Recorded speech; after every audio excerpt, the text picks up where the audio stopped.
Blib, blib, blib, blib.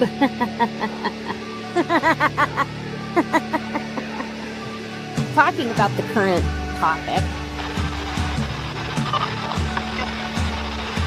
As you can tell by this show, I'm not good at it.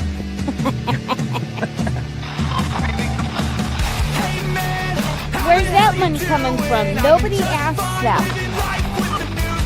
But I wanted to bring up something first. Ding, ding, ding. You know, this is why we can't have nice things. It's really important to know what's going on. I'll probably get in trouble for saying that. I am a believer of the Rebel Alliance. Here's another distraction for you. This is definitely a shit show. And it's a good question who's running. Okay, we're getting down to the nitty-gritty here. You want it all, but you can't have it. Yes! Wow! Look at that.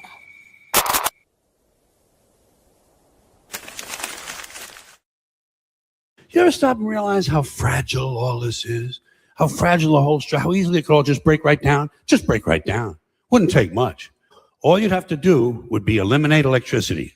That's all. But completely eliminate electricity. So, no electricity, no lights. You're back to candles and lanterns, campfires and bonfires. Batteries couldn't be recharged. Generators couldn't be refueled because fuel is pumped electrically. So is water, by the way. So no lights, no fuel, no water, no computers. And computers run everything.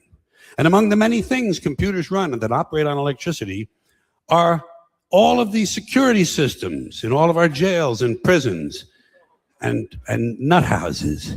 So suddenly, without electricity, all across America, the gates and cell doors of penitentiaries and mental institutions would fly open.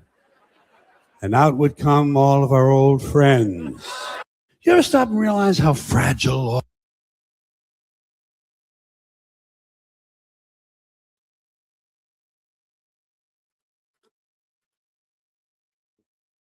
Look at that. I'm big like that. I don't want to be big like that. Hey, everybody. How's it going? Here we are. How can I, I don't like that. I'm not crazy about that. I guess I could do that for now. Just do that. I don't want to be this. But I could do that. Can I do, I don't like that. What about this? No, I don't really want that. Let's go with that for the moment. How's everybody doing? Why George Carlin? Somebody sent that to me earlier and I felt like it.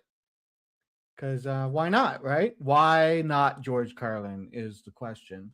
Why not George Carlin? Hey, 10 people here. It's still happening, everybody. I told you it would. I'm here. Double M's is here too. She's just in the chat. So you can say whatever you want to her. You can curse her out. You can say hello. You can say you miss her already. Toot toot is right. So, how's everybody doing? I hope you're having a good Sunday.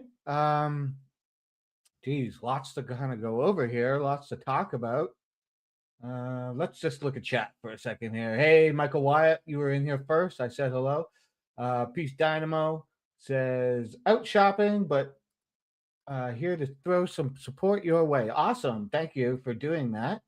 Let me do this here for a second. Boop. See that? I put that up. You know what that is. I'm being forced to do that by the production staff, by the bosses and stuff like that. So that's up there. Forced to do it. And you know, the old broads in here, Double M's. It's good to see you. I knew you'd be here. Muxter's here. He says, what does Muxter say? Muxter says, see how rude that bastard just ignored you, piece? Get fucked, Muxter. Yeah. Get fucked, Muxter. Yeah. See what happens, Muxter, when I'm in control? We get new drops in here. Hey, Muxter. Lola's in the house. Hello, hello. Good to see you. Muckster, Lola, Cap's in the house. Hey, Cap, what's up? Good to see you, man. And MST's in the house. You got a decade with Wimby. It'll be fine. Oh, you're talking like basketball or something there? Talking about the basketballs. Carlin is God. I agree. And I'll be there after a spell. Dickbag's gonna be around, everybody. He's a special guest today at some point. He'll be around to be a dickbag. And Scott Amo, how's it going, buddy? Good to see you. Are we live now or 5 hours ago? We're live right now, man. Just right this moment. Wow, big day, eh? It's a big birthday out there, isn't it? There's a big birthday boy going on. The big birthday boy. You know who I'm talking about? Of course you do. You know who I'm talking about. We're talking about this guy right here, eh? White House braces for potential birthday party spoilers. That's right. Thunderstorms, lightning strikes, brutal humidity, and swarms of bugs.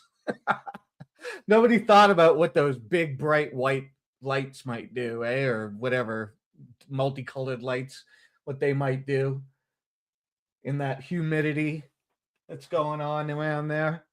Yeah. Can you imagine the swarms of bugs? Like if it's not pissing rain out and there isn't thunderstorms and there's no lightning striking, can you imagine the amount of bugs that are going to be around there? To Mussolini, yeah. 4 horses of the apocalypse.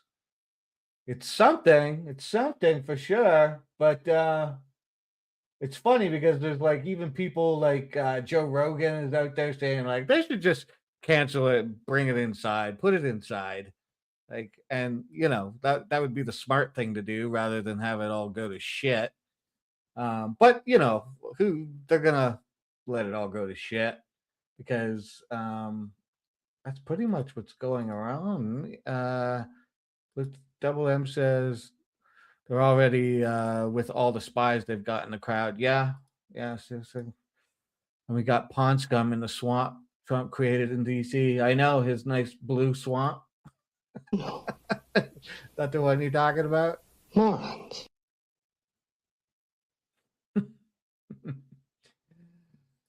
One community post on my front page says it was posted 5 hours ago. The same one on your page says 1 day ago. That's why I asked. Oh, I see. Oh, that's interesting. I don't know what that's up. You mean about the live? Yeah, because it was posted yesterday. Yeah, it was posted yesterday. I know something's behind there on your thingy. I don't know what that's about. Before I jump into more of the Trump stuff, did anybody see this? This was posted this morning on Trump's, I guess his Truth Social or something like that, either somewhere. And it shows Trump with these like alien white people kind of thing going on, but the post was removed instantly. Here's a better picture. It was removed. The White House hasn't said anything about it.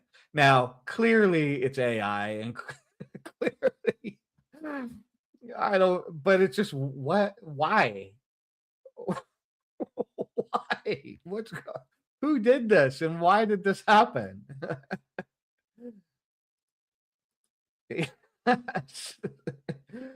I guess they're supposed to be aliens or something, man. I don't know.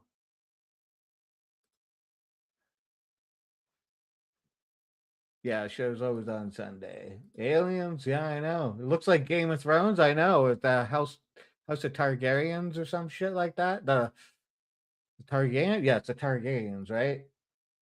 They brought him a dragon, yeah. They look like the twins from the Matrix. Yeah, except there's 3 of them, and they don't have the dreads. You just ate. Oh, I'm sorry, buddy. So, anyways, I don't know what this is about. Like, oops, sorry. I wanted to put this one back up. Like, What is going on? Who knows what's going on? Because it's just wild, man. Check out this wild. Well, actually, before we get into more of today, this was yesterday.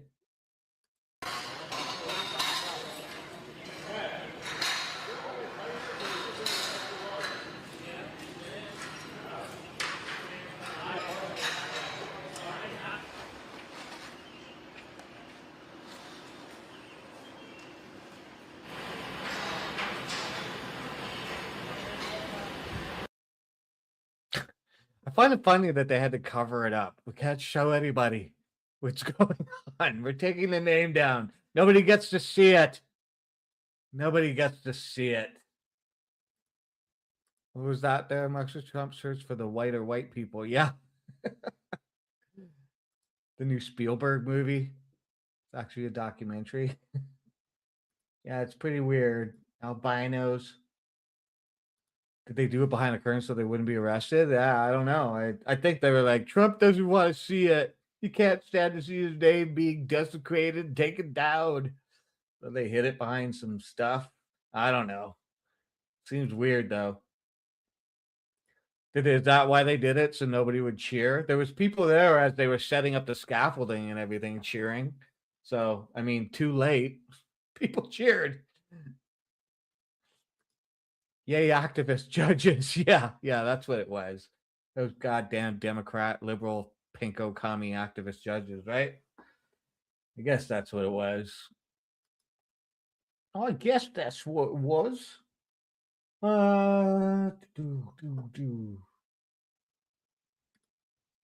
His birthday cake pissed in? Yeah, well, his whole birthday might get pissed on. They're calling for storms and stuff like that. And lightning, which is funny because that whole big claw thing, they're calling it the claw that they set up, is like essentially a big lightning rod waiting to get hit.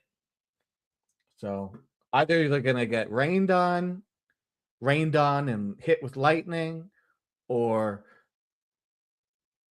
hit with lightning and potentially swarmed by bugs. Something like that. I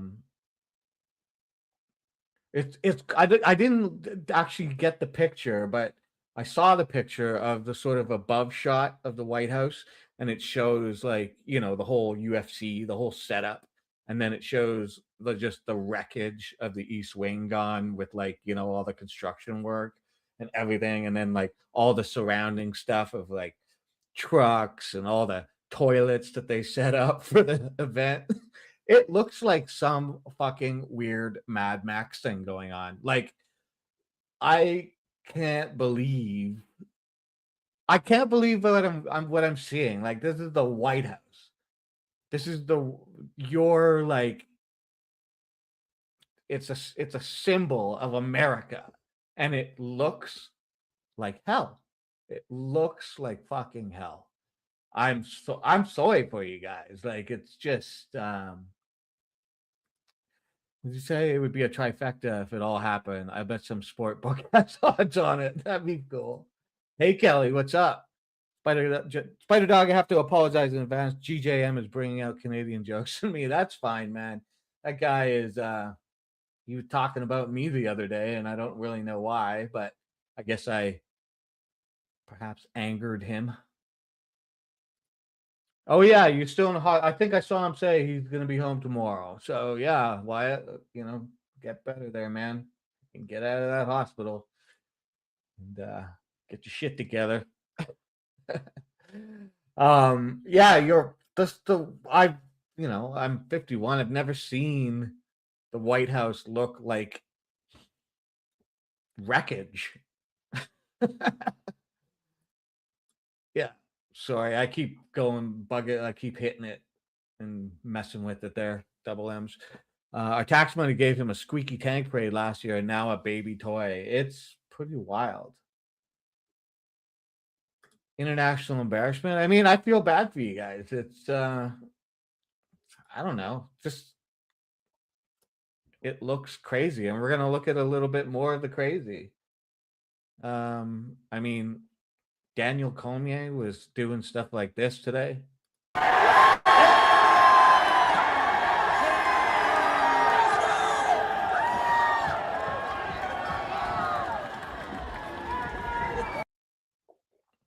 mean, like, you know, that's what's going on outside the White House.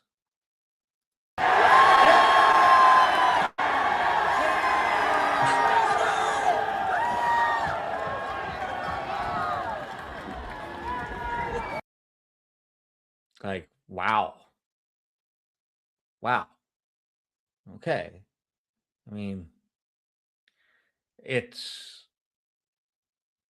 idiocracy like come to life. Like, I mean, this is what's going on. This is what's happening on the lawn of the White House today.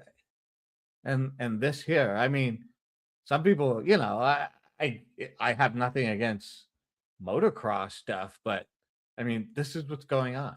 Proud to be an American, where at least I know I'm free, and I won't forget the men who died. That's a little loud. Hey, let me turn it down. Yeah, it's your property, right? Like it's full on your property, and it's kind of the perfect I don't know, metaphor, or like the perfect, what's the word I'm looking for? Like example of what he is. All of this. Like, I mean, look at this shit. It's so Proud to be an American, where at least I know I'm free, and I won't forget the men who died. like I can't believe it. I can't believe it. I gotta watch that again. Okay, just because, like, just think about what we're seeing here.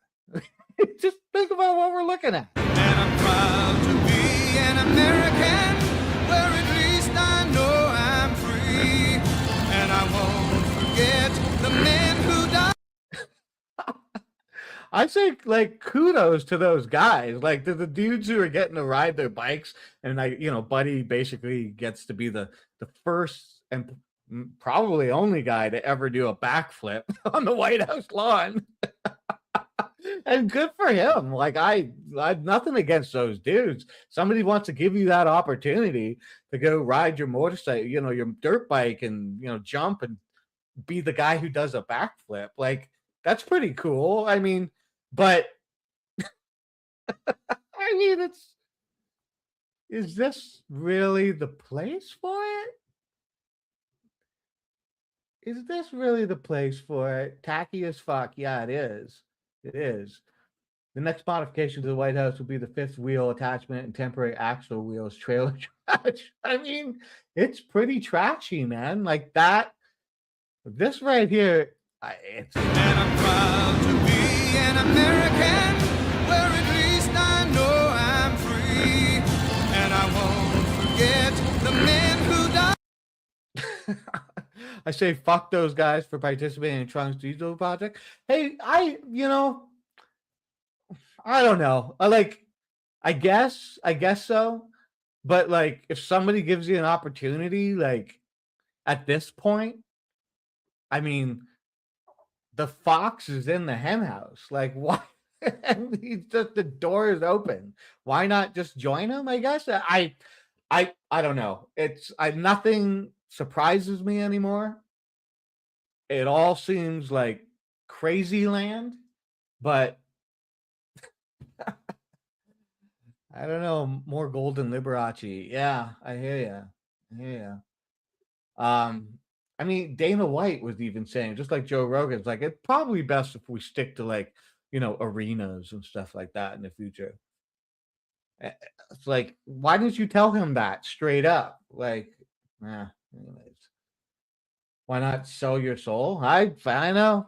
People are literally selling all their principles and everything just to get a piece of the pie that Donald Trump is serving to whoever wants it. Some people aren't taking it. Some people are. Around the Lincoln Memorial is the carnival. Yeah, I imagine what's going on all over the place. Is that Caesar's Palace? You'd think it was. You'd think it was. Yeah, you can't sell what you don't have access to anymore, right? So yeah, that's pretty wild. But I think it was last week or like the week before I saw this, and I think it's probably the best um like non-political talking head I've seen kind of talk about all of this. Bryce Mitchell, he's a UFC fighter. I really don't know much about him or his career or whatever. I just know he's a UFC fighter. And this is what he had to say, and I think it's on point. I think it's on point. Desecrating its role in society by entertaining sports. Our government is to protect and serve the people, and really should be as minimal as possible. And when you're doing all of this stuff, hosting sporting events, it's really outside of what the goal of the government was intended to be, because our tax dollars and resources are funding this operation. And like I said, I'm not criticizing the UFC. I love Dana, Mick, I love all of them, and it's an amazing thing. It's a once-in-a-lifetime thing. But the government should never be hosting sporting events, because there's more room for corruption, and we already have a corrupted government. And so that's my thoughts on it, is that the government is supposed to protect us, not entertain us. Did you see that Sean Strickland got banned from the White House for talking about Israel? I'm not surprised at all. Freedom of speech is what really makes this country great. And when you can't criticize a foreign nation, come on, man. We ought to be able to criticize our own nation, let alone a foreign nation. In fact, that's the only nation you're not allowed to criticize. Something's going to change, because evil empires don't last forever. There's always a rebellion. You ever seen Star Wars? That's what's going to happen, bro. Darth Vader's going to get took down. Oh, I've seen Star Wars. Oh, have I seen Star Wars? So, anyways, I thought that was pretty on point. It's a good, the government shouldn't be hosting sporting events like on the front lawn of the White House or at all. It's I'm at a loss for words, really. I mean, you guys know what I'm talking about. It's your country. I mean, I'm just some fucking Canadian here yapping about it, blown away by it. I wish it was different for you guys. I mean, and some people might like it. I mean, and some people do, it's wild. It's wild.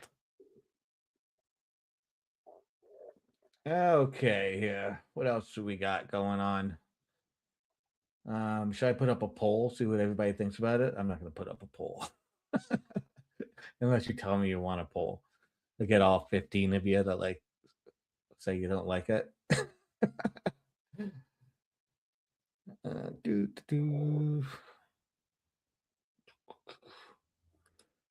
Reminds me of the South Park episode with the huge party on the lawn and the song about Christ. Yeah, I mean, this is pretty much South Park. It's idiocracy. It's pretty much like the level of ridiculousness that you could only see in something like that, and it's coming to life. It's wild. Like,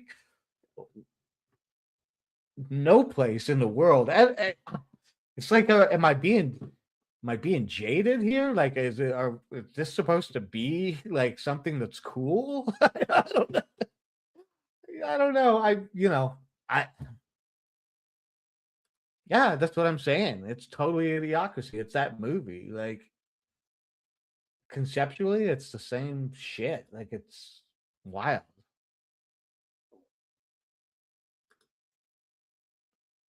Couch fucker. Yeah.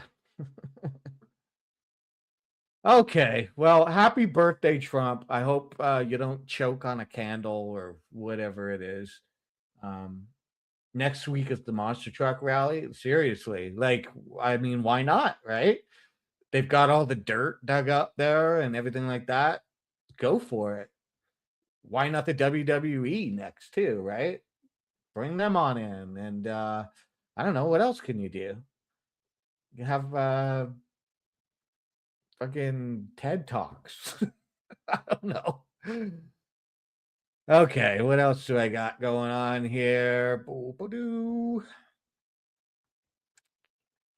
me get rid of some of this from the list. So I'm not all confused. Everything that's on here.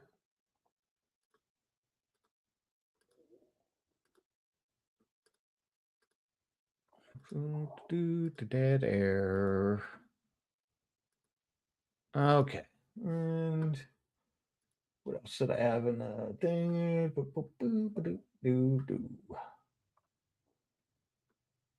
Okay. I guess I'll get started on the main stuff I wanted to talk about. I don't know how long today is going to be. I'm just going to kind of run through it. Dickbag's going to be up. I think he wanted to talk to everybody about something. Yeah, mega churches? Seriously. I wouldn't be surprised. Like they'll have the next like Turning Point USA thing out there on the front lawn because turns out it looks like what's her face there. Kirk. What's her name again? Looks like she's broke again or something like that. She's out there crying because she's broke. Okay.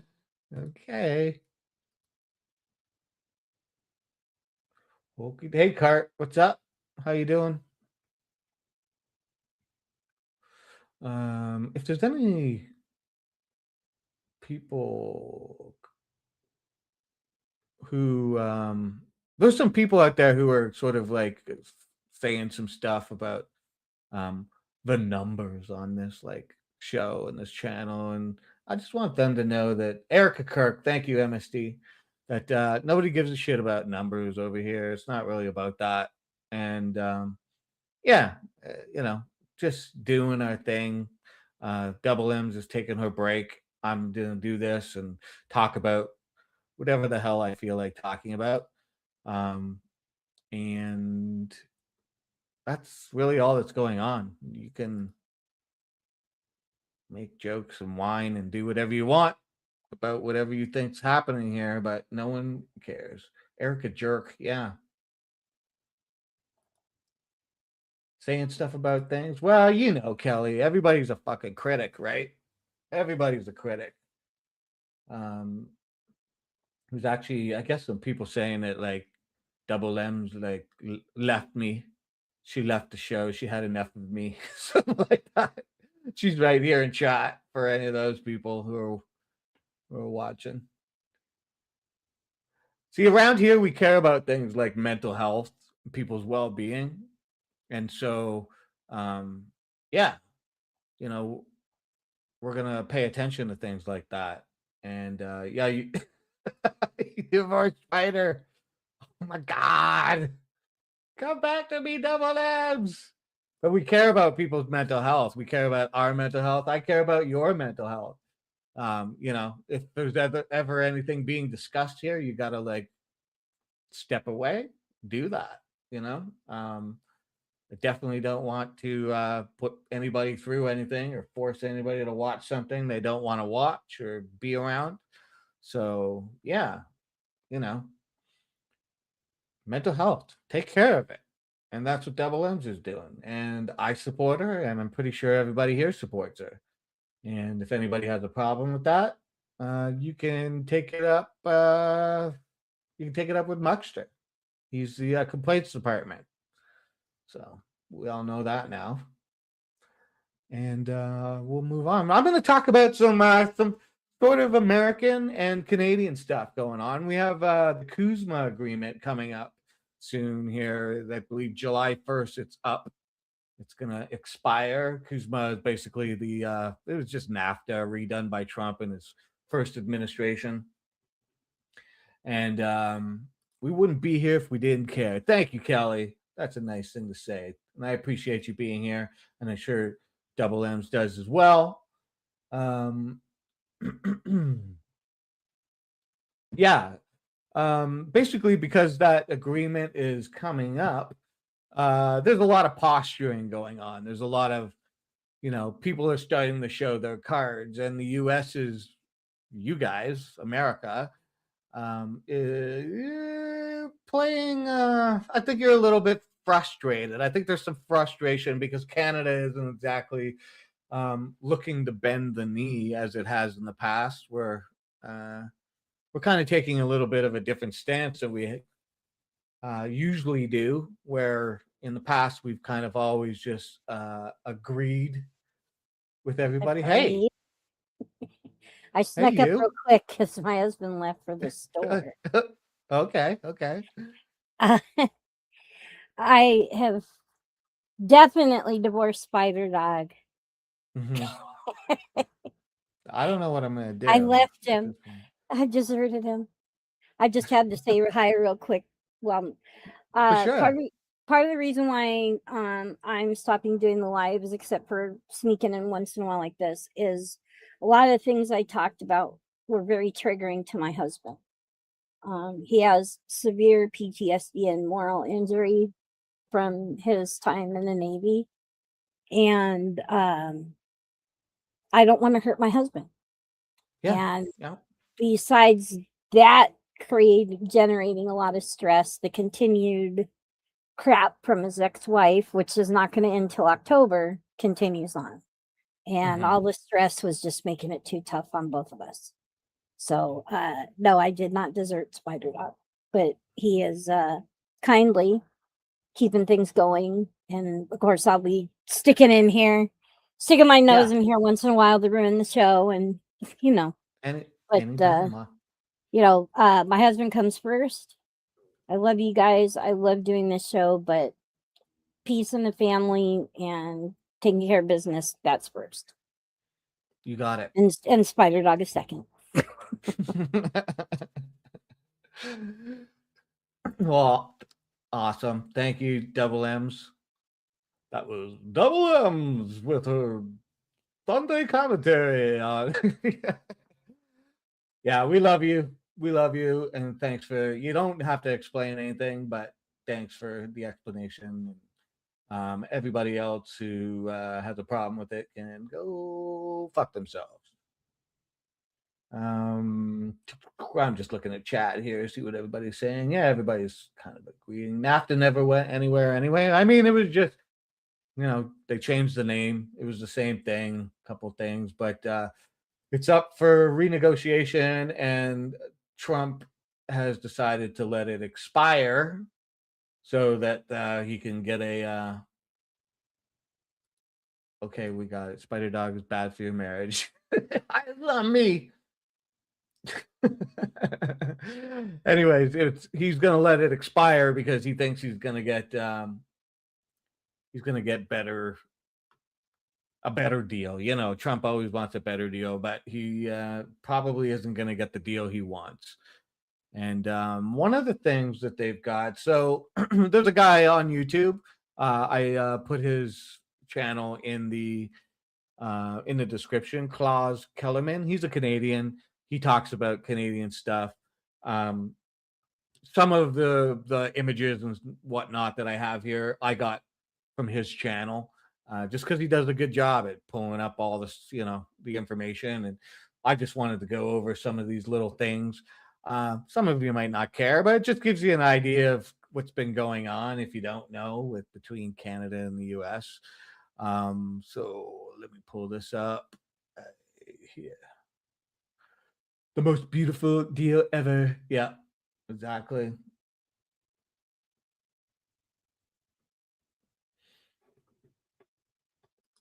Really? No, I'm told that I'm pretty sure it expires July 1st.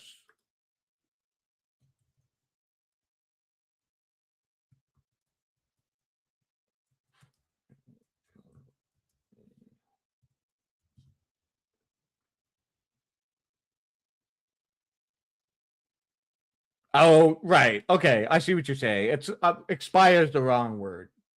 Expires the wrong. It's a mandatory 6-year joint review. That's what they put into the deal when they made it. And so the idea is by expire, Trump wants to review, and yeah. Okay, so a wrong word. I should have used a different word. My apologies. What expires, Trump or NAFTA? Yeah, I wish it was Trump, but that's not happening. Okay, my apologies on that wording. It doesn't expire. It goes up for its mandatory review, which is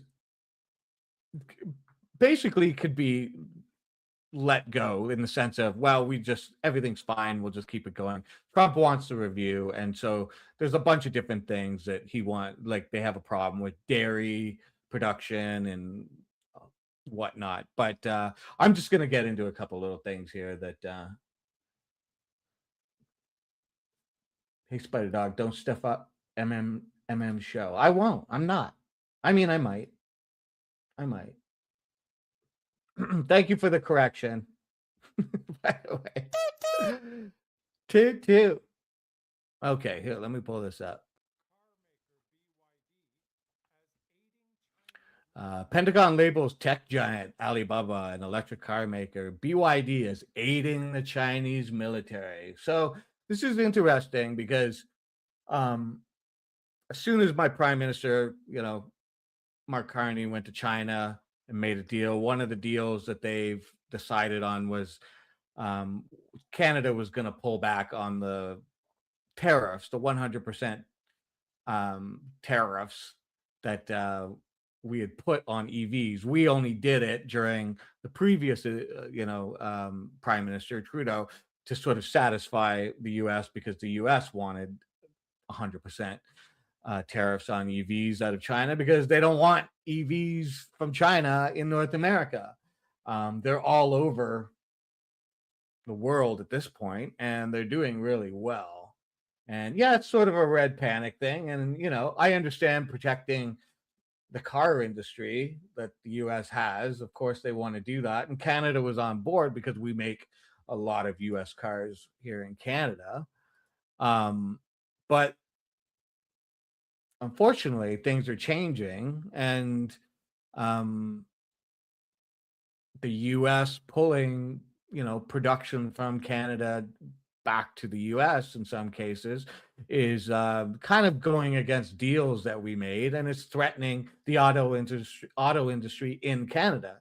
And so I'm not really sure exactly what the Trump administration expects. Like, Canada's just supposed to lie down and not do anything and not replace those jobs and things like that. So, what does it say here? It says after the Pentagon released the updated list, the House Senate Committee on the Chinese Communist Party called it a warning to American businesses, all levels of government, and American people. It said the companies on the list that are traded publicly on the U.S. exchanges should be delisted, and no American company should do business with those on the list. Otherwise, they're enabling China's military ascendance. It seems like a lot of hyperbole. I mean,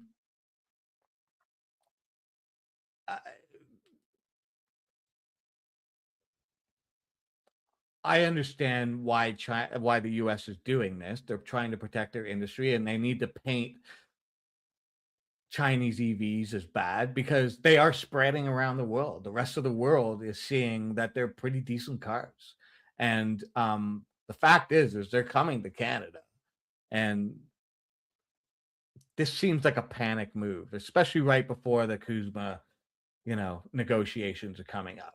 It's sort of they're playing their card because, when Canada sits down with the US, they're going to go like, well, we're labeling this again, as it's a part of China's military ascendancy. Like, this is bad. You're playing with Chinese military. This is a national security risk for us, which was also echoed by a Democrat senator. What's her name? Double M's might remember. Stitnick, is that her name? She's whatever. She worked in the CIA for years. When Carney came back from China with the deal that he did, oh, get out of here, Cap. They're some of the most advanced EVs in the world now. Everybody's buying them all around the world, dude. They're great cars. I want one. They are cheap, and that's the problem. They're cheap and but not cheap in the sense of shit made. The technology is just better than say what Elon Musk is doing. found a way to manufacture them and make the vehicle more affordable. You first then? I will. I absolutely will. I don't buy American cars in the first place. I'm a Toyota guy. I'll never buy an American car. That's just my personal preference. It's not that I'm absolutely shitting on all American vehicles. I'm not doing that, but there are issues I have with them. And if I was going to buy an American vehicle, we'll get to it. I'd buy one that was made in Canada, just for the fact that I'm going to support Canadian workers first. Yeah, I don't know about that, because I don't know. I'm not sure that that's necessarily true. They're being manufactured in different places, and they're going to be manufactured here in Canada before you know it. That's what's coming, and that's what's scary to the U.S. market. So let's move on here. I have this on a reel. Okay, yeah, this is interesting. So you can see here Toyota, Volkswagen, Hyundai, and General Motors. I mean, like Toyota, Volkswagen, and Hyundai, they've all sold more vehicles. Like from 2021 to 2025, you can see, in the columns here, Toyota 2025 sold 11.3 million, but 2021 9.5. So it's sort of raising for them. They're doing pretty good. General Motors actually went down. You can see they sold 6.2 in 2021 and 6.1 in 2025. Stellantis, they went down as well, 6.1 in 2021 to 5.6 in 2025. Then we have Ford, and Ford is actually doing pretty good. They were 3.9 in 2021, and then 4.6 in 2025. Now, here's the big thing. If we look at BYD Auto, we go to look at the 2021 column. They had nothing. They weren't selling any cars. They weren't selling anything. And then in 2025, they've sold 4.6, 50,000, almost 50,000 less than what Ford did. And that's a big concern to the American market. And you can see why, because they're moving fast. They're moving on up the list. They're coming. And if they have a chance to manufacture in North America, meaning Canada, it seems like they're very quickly going to jump up that list and, challenge Ford, and who knows, maybe more.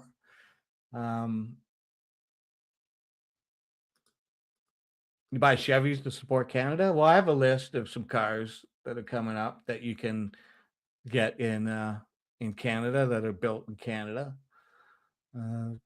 So anyways, I thought this list was interesting to see how fast BYD has moved.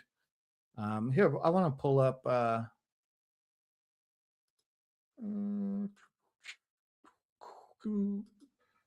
sorry, I just got to go over here.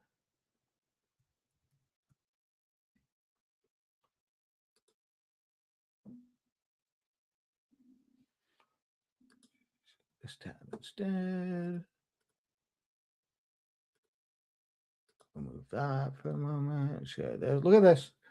A Han EV. It's a pretty decent looking car. Looks a hell of a lot better than a Tesla,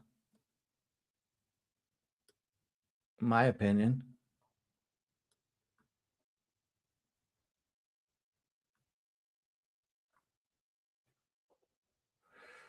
They're making some cool batteries. I don't know. I think it's a pretty decent looking car.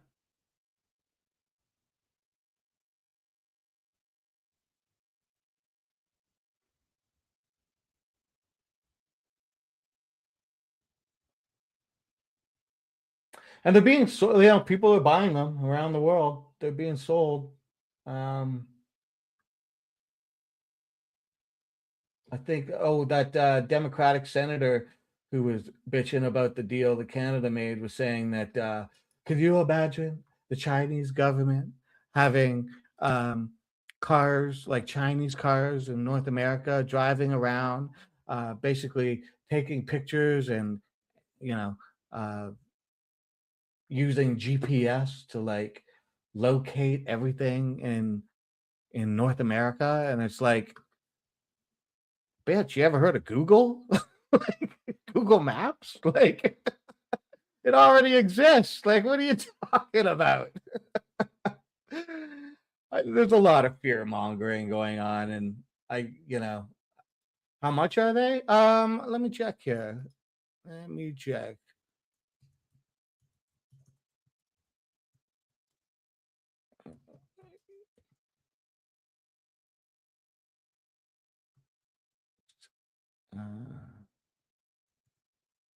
I'll go USD.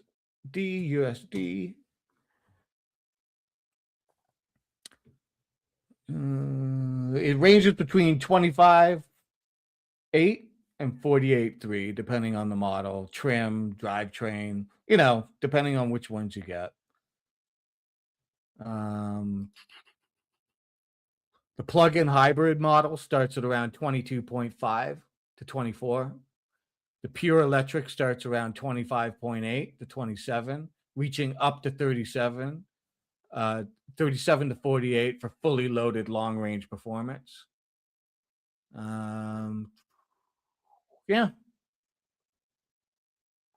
Because of the imports, though, that would be a lot more in America. If they were, like, because of the tariffs, but if the tariffs were gone, that's what it would be. That's probably what it'll be in Canada, give or take.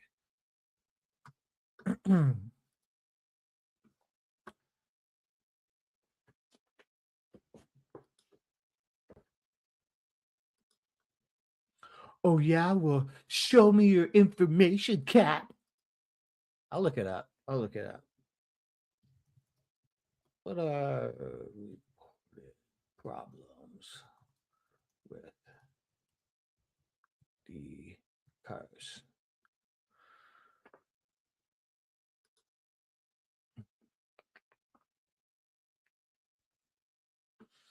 Okay, there's been some software and infotainment flaws. Okay.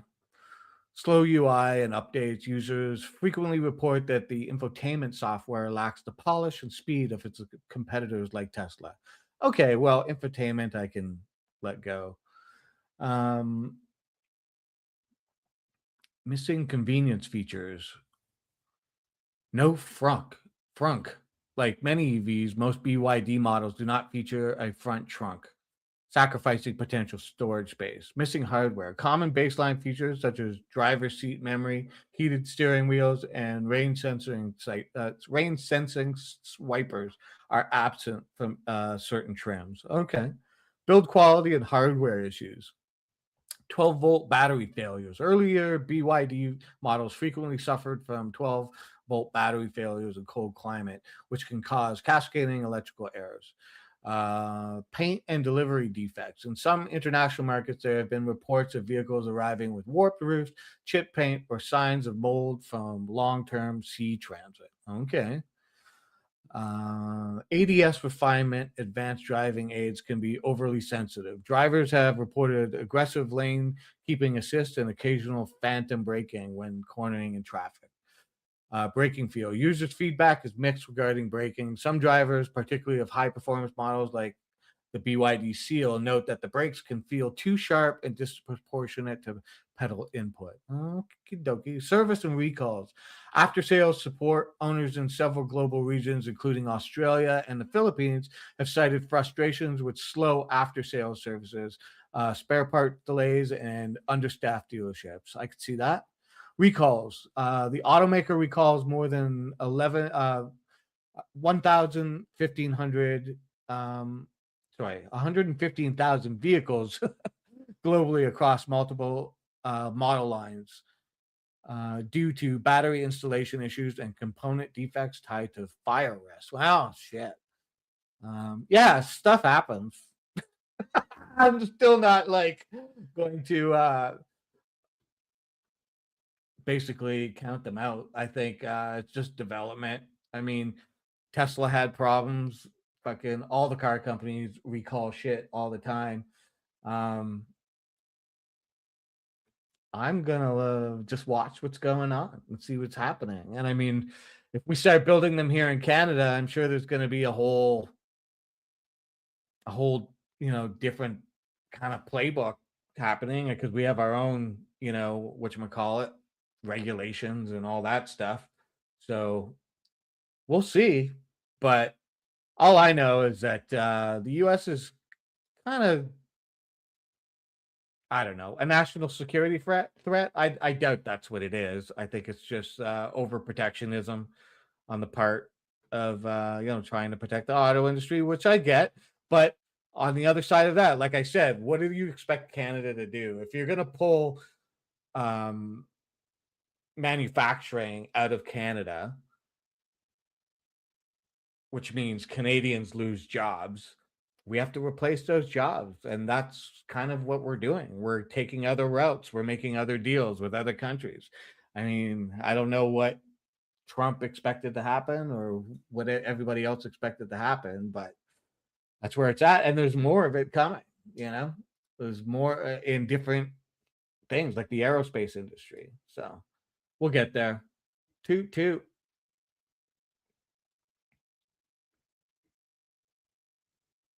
Yeah, well, that's the thing. Like all the companies have problems. It's not like American cars are the most amazing, incredible, perfectly built vehicles on the planet. I mean, I'll only buy Toyota because, in my experience, the chassis, the body of my Toyota will rust out long before the engine quits on it. That's just my experience. If you maintain a Toyota engine, it just, you you know do the yearly checks, all the stuff. Um, yeah, it'll just keep going and going. That's my experience.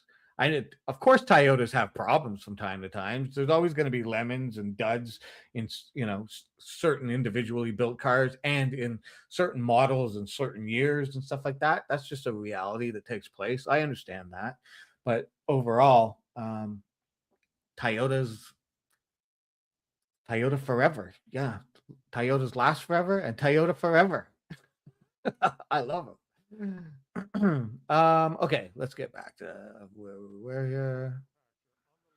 What was up next? Oops, sorry. Oh, damn it. Let me go back. What did I do?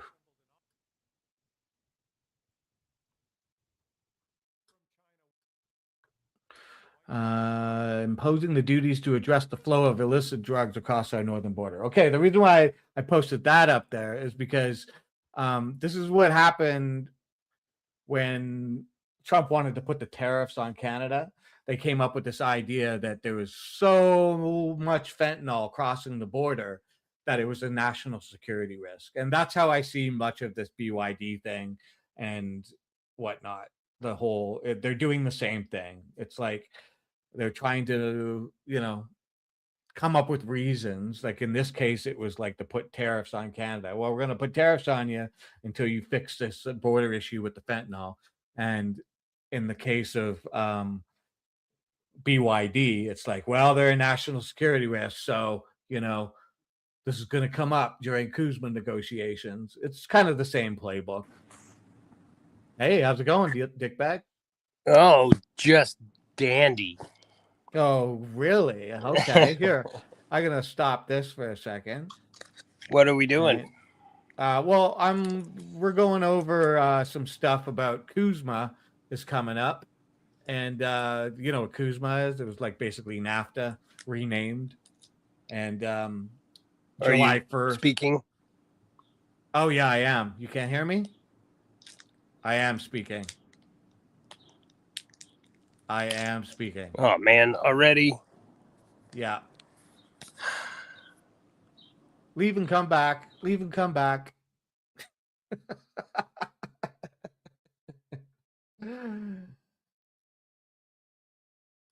Here, I'll look at chat for a second. Toyota. Oh, yeah. Oops, I hit that one again. About the same way they own Maserati. Oh, what are you guys talking about there?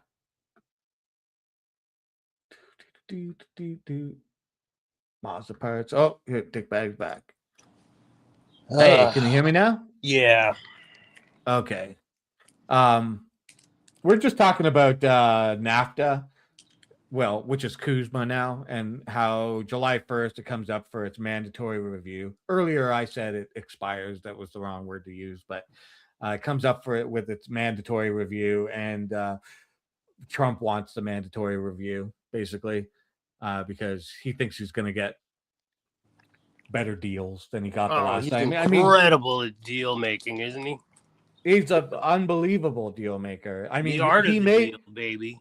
he made the deal in the first place, but now he wants another deal. And so there's things like we were just talking about the U.S. government saying that BYD is connected to the Chinese military, and so any country that deals with BYD is the car company, EV car company. I know who they are. Yeah. Yeah. Okay. And so anybody who deals with BYD, it's like slap on the hand, bad you. And in reality, BYD is now challenging Ford on how many vehicles it's sold. They're like the brand in Korea and China. Yeah, Australia, like everywhere. They're moving up the chain, and they've had some problems, but most car companies do have problems, and I imagine they're just going to get better. And when Carney, my prime minister, went to China, one of the deals that we kind of made with them was that we were going to pull the 100% tariffs on Chinese EVs, which we kind of did because we were helping the U.S. protect the U.S. car industry. But since the U.S. started to pull manufacturing from Canada, we're less, what's the word? Less reliant? Well, we're less willing to, I guess, play that game of like punishing China for their EVs. Like if the United States is going to pull right. If China is going to pull if the US is going to pull manufacturing from Canada, well then we need to replace jobs. We need to do something, right? And obviously the US isn't happy about the fact that we did that, like because the US still has 100% China tariffs on Chinese EVs. We've pulled it, and it hasn't been announced yet, but I'm pretty sure that BYD is going to be setting up manufacturing facilities in Canada, and the deal will be, you can build manufacturing facilities in Canada and you have to hire Canadian workers, right? Like that's obviously going to be what's happening. So that's coming, and the US isn't happy about it, and they just basically all of a sudden said, well, BYD is working with the Chinese military, so this isn't a national security thing. And it's clearly right, but we're happy to let a South African or fucking come in. Yeah.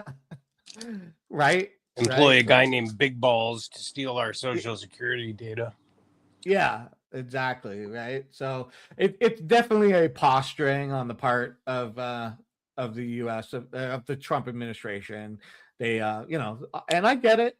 Protectionism. You want to protect your auto industry, but what did you expect was going to happen when you start breaking deals that were made with Canada, and whatnot? So, yeah, and it's in the same playbook, because like I was saying, when Trump wanted to put the tariffs at first on Canada, like when all this tariff stuff started, the big deal was there's fentanyl coming across the border. And until you clean up your border and all this fentanyl coming across, we're going to put tariffs on you. And that was it's a national security thing. So you can see the same playbook happening. They're like, it was less than 1% of fentanyl. I was going to just ask, and how much fentanyl in reality?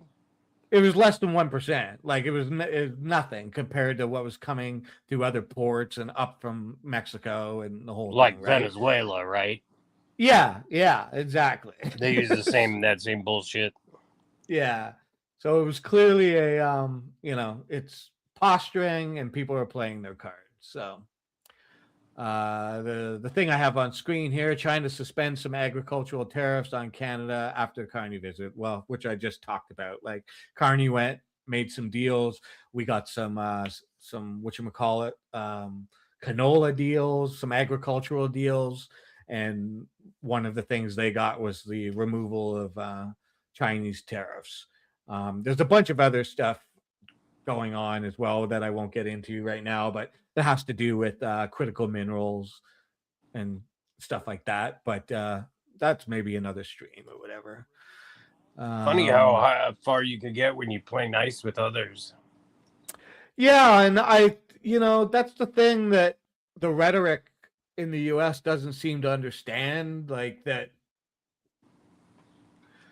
I mean, we either deal with the United States or we deal with China. Like the Chinese are the second largest like economy on the planet, and it's moving very fast to becoming probably the first to overtake the US economy at some point. And Yep. both as sitting in the middle, both sides have their pros and cons. It's not like I and I'm not here to like shit on Americans. I'm talking about the government and economics and the bigger picture here, right? And like there are pros with dealing with the United States and there are cons, and there are pros dealing with China and there are cons. And to point a finger at one or the other and say this is bad, they're the worst, or this is bad or that's the worst. I mean, I can point fingers both ways and say all y'all are doing some fucked up shit. Okay?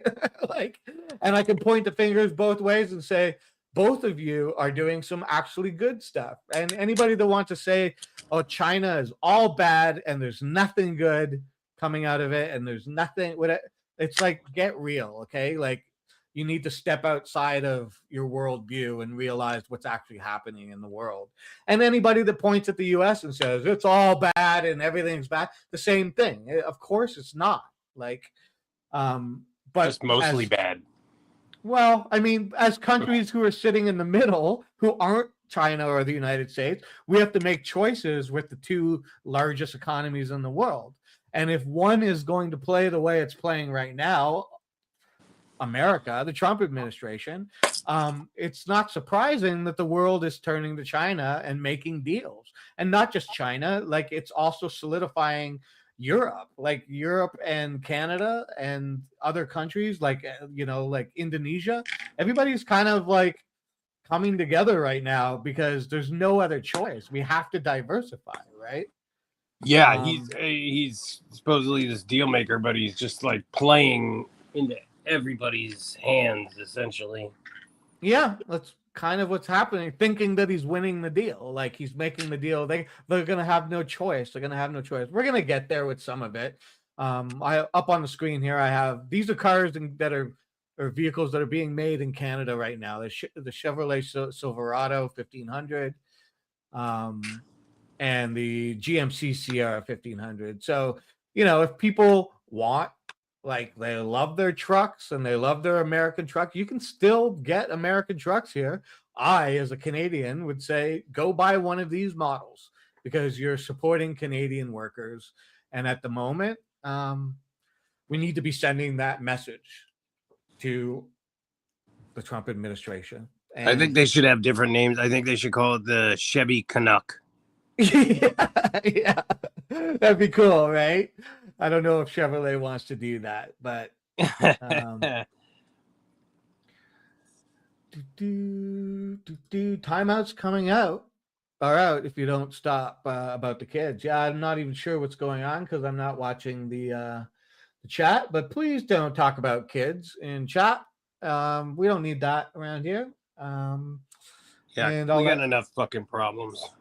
Yeah, exactly. So I'll leave that at that. Double M's knows what she's doing. The Chevy Canuck sounds good to me. Yeah. And then what are the other vehicles? There's a few other vehicles here. Sorry, this is on a reel, so I have to let it play again. Oh, here we go. Toyota Canada, the Toyota RAV4 the Lexus RX and the Lexus NX. They're all made here in Canada. So, I mean, they're Japanese, but if you want to A hybrid, support, huh? if you want to Electric, part maple syrup.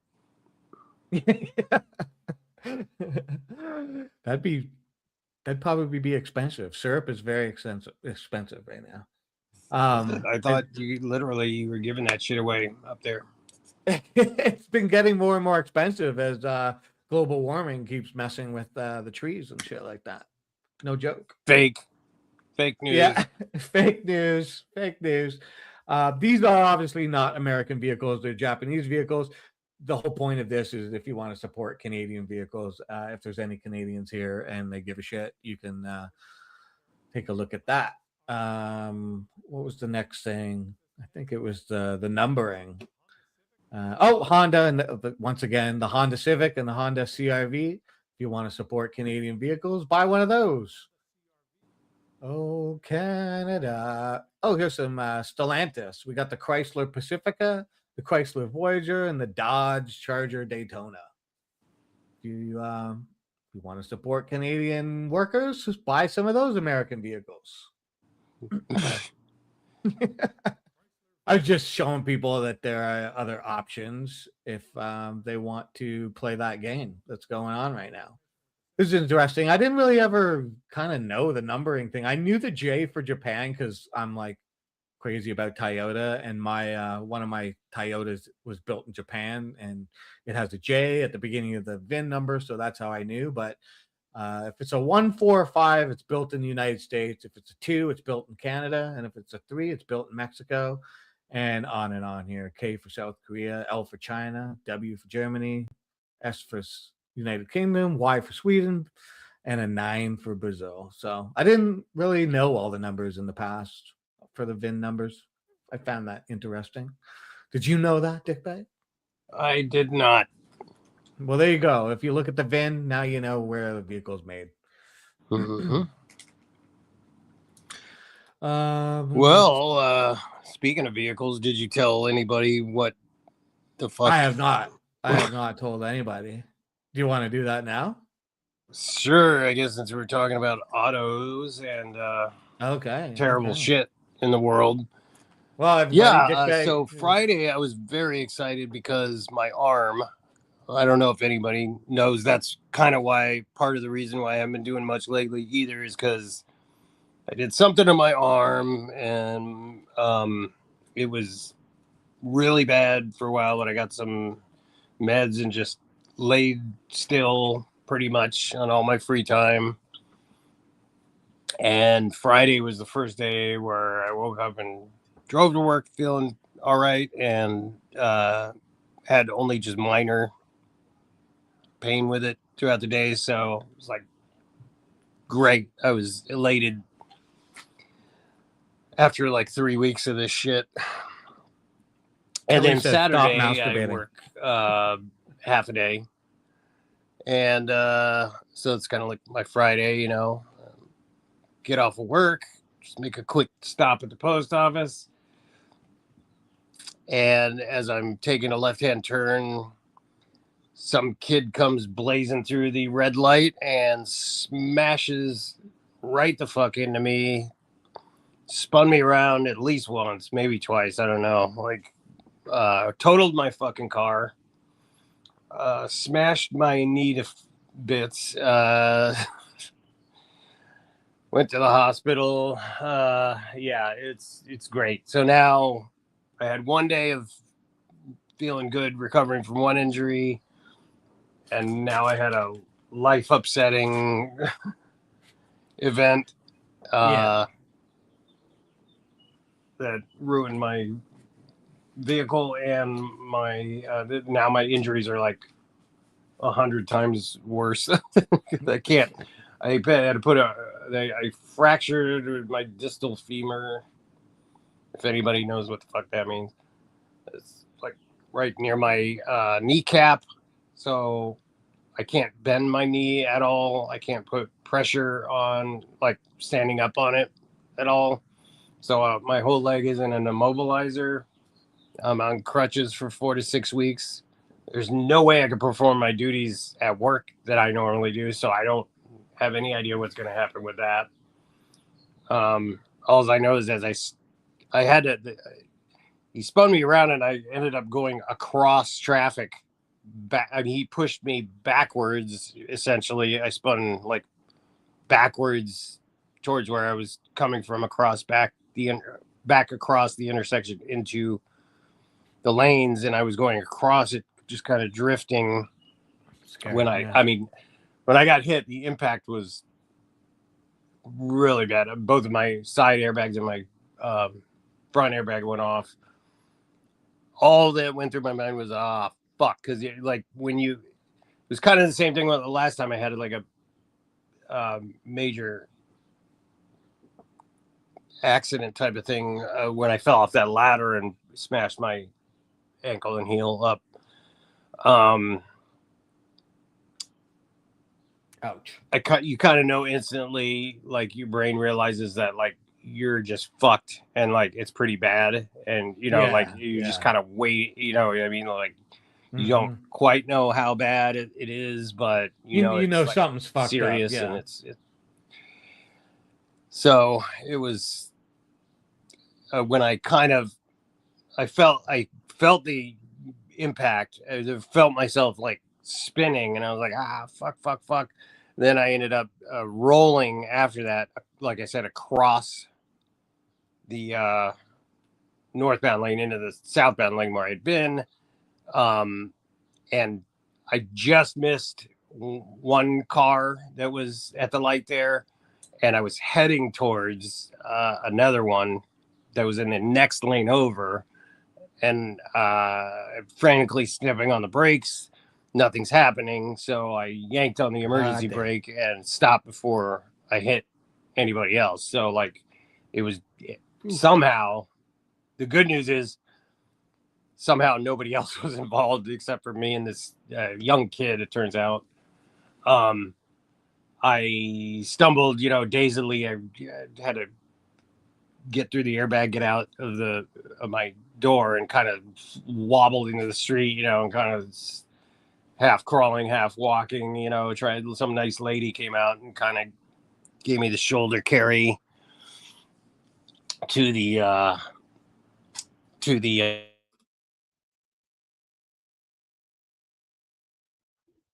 Nope, we lost you. Shit. Can you hear me still? Yeah, you're back. You're back. Right now. Fuck. You're back. God damn this thing. Okay. You can't hear me. Okay, he's gonna be back. The dickbag had an accident and it sucks. It just kind of, threw his a monkey wrench into all his shit right now. Not very cool. He was not on vacation. Banging the potato man. Oh shit, you guys. Where's that one with that this one here? He'll be back up. It's unfortunate. I don't mean to laugh, but I mean we gotta find a little bit of funny out of this.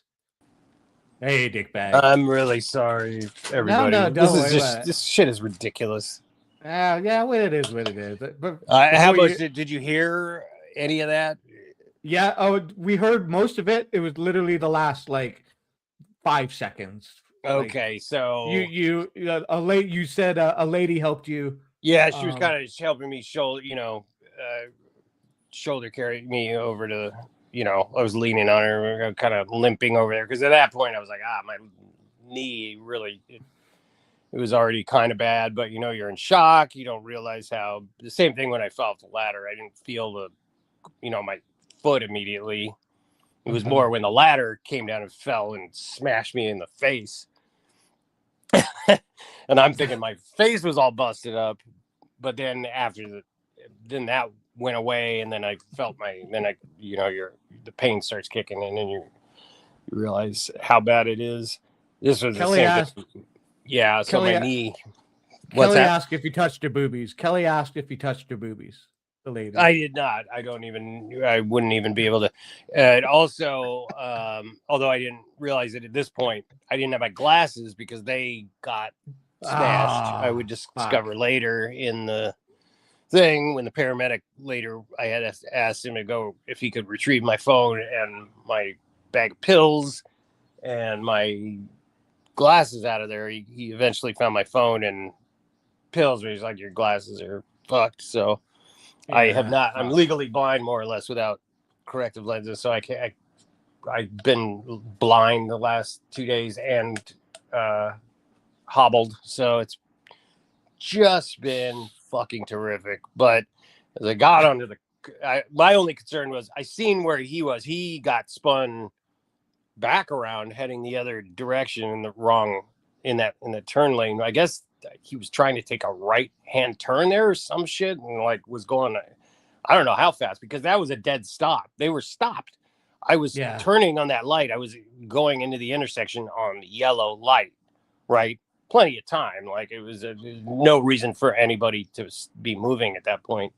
So it was totally out of the blue, like just blindsided me. I was like, what the, I had no idea how it happened, whatever. But my only thing was just like, I was just trying to, I was like, is everybody all right? Is everybody all right? Because that was all, I didn't quite know what happened, So whenever I'm in an accident like that, it's like, the vehicle, whatever, I just can't, it's the human part of it that's the most upsetting part of it. Yeah, but he was, what's that? I was just gonna say, it sounded like it was a pretty violent accident. Like, I mean, you spun around and stuff. It wasn't a love tap. It was pretty, Yeah, my car's fucking totaled. Yeah, he hit the front end of my passenger side, so I guess lucky he didn't hit like the door, like where hit closer to me, because I probably would have been injured way worse. So when I got there was a bunch of people there who on the sidewalk who had seen it, and they were just like, we saw it all. He was like, it was definitely his fault, and so whatever. It's just and then I had to go to the hospital and fucking all of that. Yeah, it's absolute inconvenience for sure. The universe is, threw a can right at your fucking head there. Like, not like you fucking needed it, right?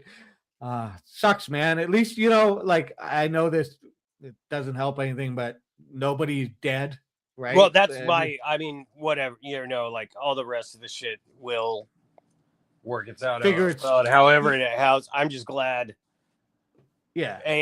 I'm not at fault anything. I was able to avoid hitting any other vehicles and getting anybody else involved.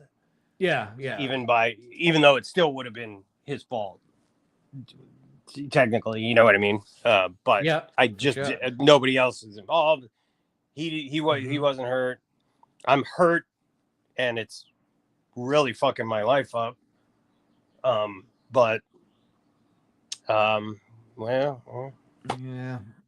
it could have been worse, right? Could always be worse. So it could always be worse, and it's one just day like, at a time. I'm just like, are you fucking kidding me with this? Yeah, well, it's like you said to me, like it was like you didn't really have to go to the post office, but you thought you were gonna just get that thing out of the way and do that thing, and if you had have not gone to the post office, you just would have gone home, and it probably wouldn't have happened. But it was a different way than you usually go, and bang, like. Well, the funny thing is if I had taken the road that was closer to the post office, back home, it would have been closer to my house, right? Ultimately, but it's a busier road with more it's kind of a more dangerous road in my estimation. So I took I went back, doubled back to be safer. Ironically. And then ended up, it's all like the universe literally like mentally fucking with you. It's Oh yeah.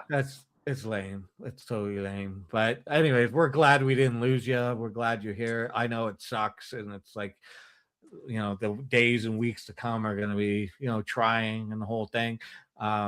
They did give you some goods, right? Some Oh yeah, some that meds. Yeah. I told you this before, but like when I went to with my arm weeks ago,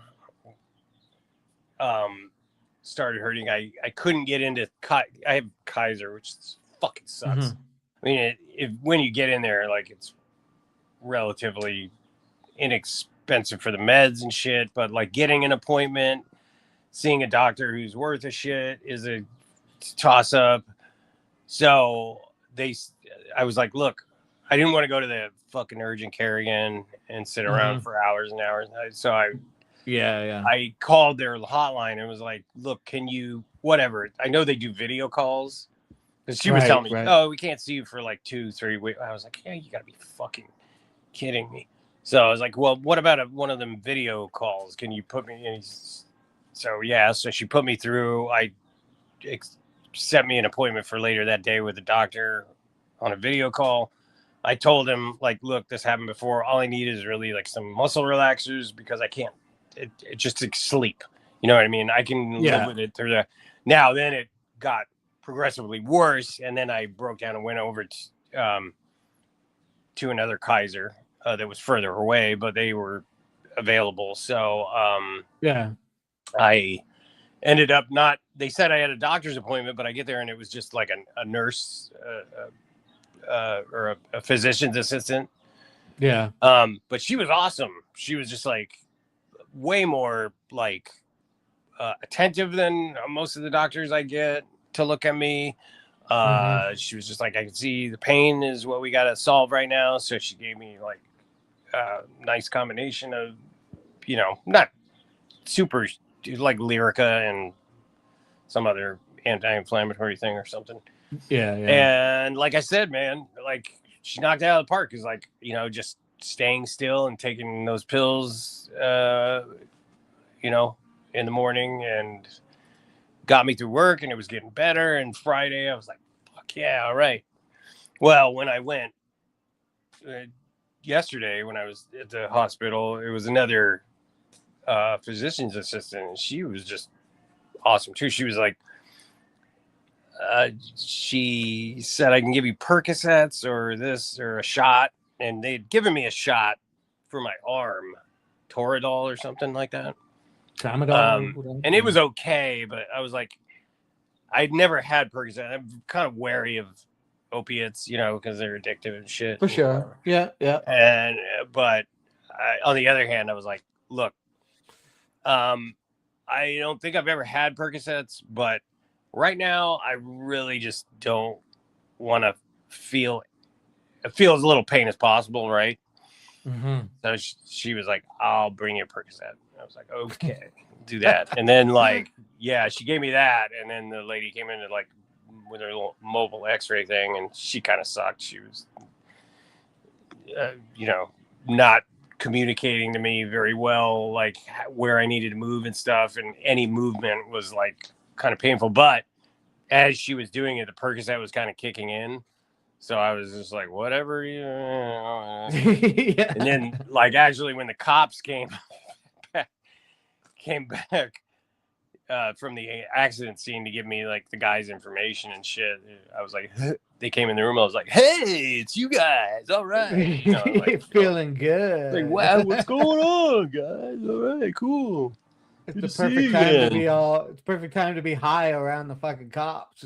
Yeah. So she, when she checked me out, I thanked her. I was like, I don't know what you fucking physician's assistants are doing, but you're knocking it out of the park. Yeah. I told her, it was like, you and the lady I seen were way better than doctors that I've seen later. Yeah. But she was like, I was saying, there's like less doctors and there's more of them, and they're having to pick up the slack for doctors. And I mean, they're kind of getting to play doctor in a lot of ways now, like so they're think they're Well, probably I like couldn't enjoying see. I didn't know. I had to ask her because I was all still kind of half in shock when I came in Yeah. and blind. She's wearing scrubs, and I can't read anything on her thing. She could have been a doctor. Yeah. She said I was very professional and confident, and like all business, and like good mannered. So when I was leaving, I was like, wait, I'm sorry, are you a doctor? Or she was like, I'm a physician's assistant. I was like, oh, well done, man. Yeah. You did a good Yeah. job. She was like, would you like me to send you home with some Percocets? I said, yes, please, very much. Thank you. Well, I know you were saying like, you want to be careful with them. And of course, but just remember, like, you are hurt and Yeah, you're allowed, right now, I don't. You're allowed to fuck. not have pain, I had a guy, my buddy, luckily was available to come like pick me up and take me to the store and shit and get shit I needed, pick up my drugs and whatever. Yeah. So we did stop and get some CBD shit, and so I'm planning on floating through this as much as I can. Yeah, I know, man. Like, you don't really have a choice, but you might as well be prepared.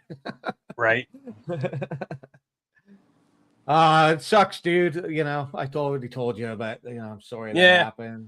Fuck. It's kind of like I'm not. I'm not.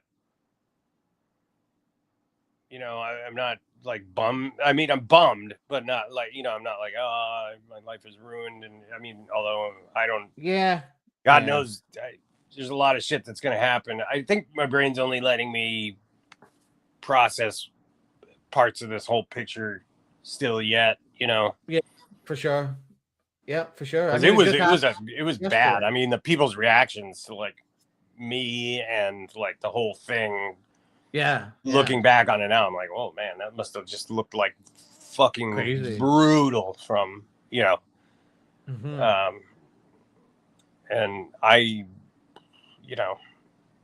it was that type of kind thing of more like, the impact and all that was kind of more or less instantaneous, and yeah, I don't know. I don't think I'm describing it very well, but I did take a half a Percocet about 20 minutes ago, so I may be a little in and out, folks, and you're just going to have to live with that. It's all good. We'll live with it. What kind of car was it, MST asked? Oh, it was one of your Toyotas. Oh, really? Goddamn Toyotas. More of the first new car I ever bought, and like, and paid off, and I didn't have to worry about and everything. Oh, well. Yeah. I mean, who cares? It's just shit. It's just stuff, It's just stuff, yeah. Lola says the moral of the story is do not leave your basement.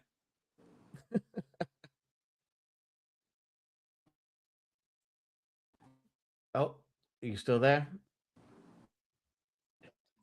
Oh, good. We still have audio. You're back. You're back. Can you hear me? Okay. Yeah. Can you hear? Yeah, you can? Okay.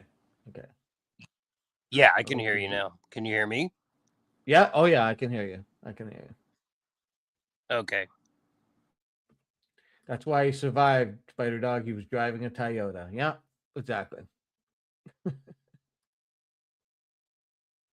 Okie dokie. Well, anyways, like I said, that sucks, and keep us up to date, and hopefully the knee doesn't give you too many problems as time goes on and the whole thing like that. It sucks. It's worse than when I broke my heel and ankle because I had to wear a boot and go around on crutches on that. But eventually I was able to like do one crutch, and I could put a little, it was a big boot, so I could kind of balance myself and put a little prep. But this, I can't even bend my leg. I can't put my own shoe on. I tried. I fucking tried really hard and couldn't figure it. And then not being able to bend your knee at all is maddening. My knee looks like a goddamn balloon. Yeah, totally. I mean, you don't realize how fucking much like being able to do that on a daily basis is important just to get, fucking function and the whole thing. Yeah, it's rough, man. It sucks. And I'm super sore when I woke up this morning. Yeah, I Just said from you were that. gonna be. Yeah, the For jarring impact of it. Just now, I am glad I stretch all the time and that I keep very loose and limber. Ugly old broad. Double M said that the punk have insurance, and you did tell me that he does have insurance. He right? does. Yeah, I'm expecting Yeah. a call, so yeah. Unfortunately, I gotta. Most like minor fender benders, I don't even, things like that. If it was something minor, Yeah. whatever. But I unfortunately have to seek legal assistance on this. Yeah, for sure. You should definitely talk to somebody and figure it out. I mean, you're fucking injured, and it's gonna affect your life and work and all Yep. that. So, oh, look what Double M says, Patrick. Oh, Darcy. Yeah. Yeah. I don't think he's that kind of lawyer.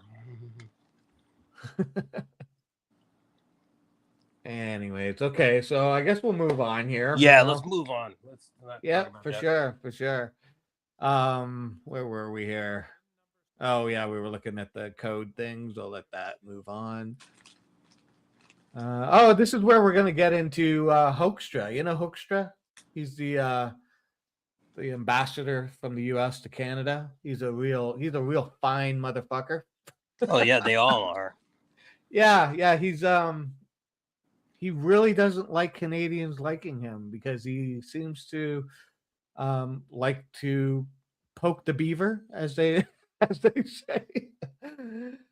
Oh, there you go. Poke the beaver, yeah. The Chevy Beaver. The Chevy Beaver. There you go. Yeah, right.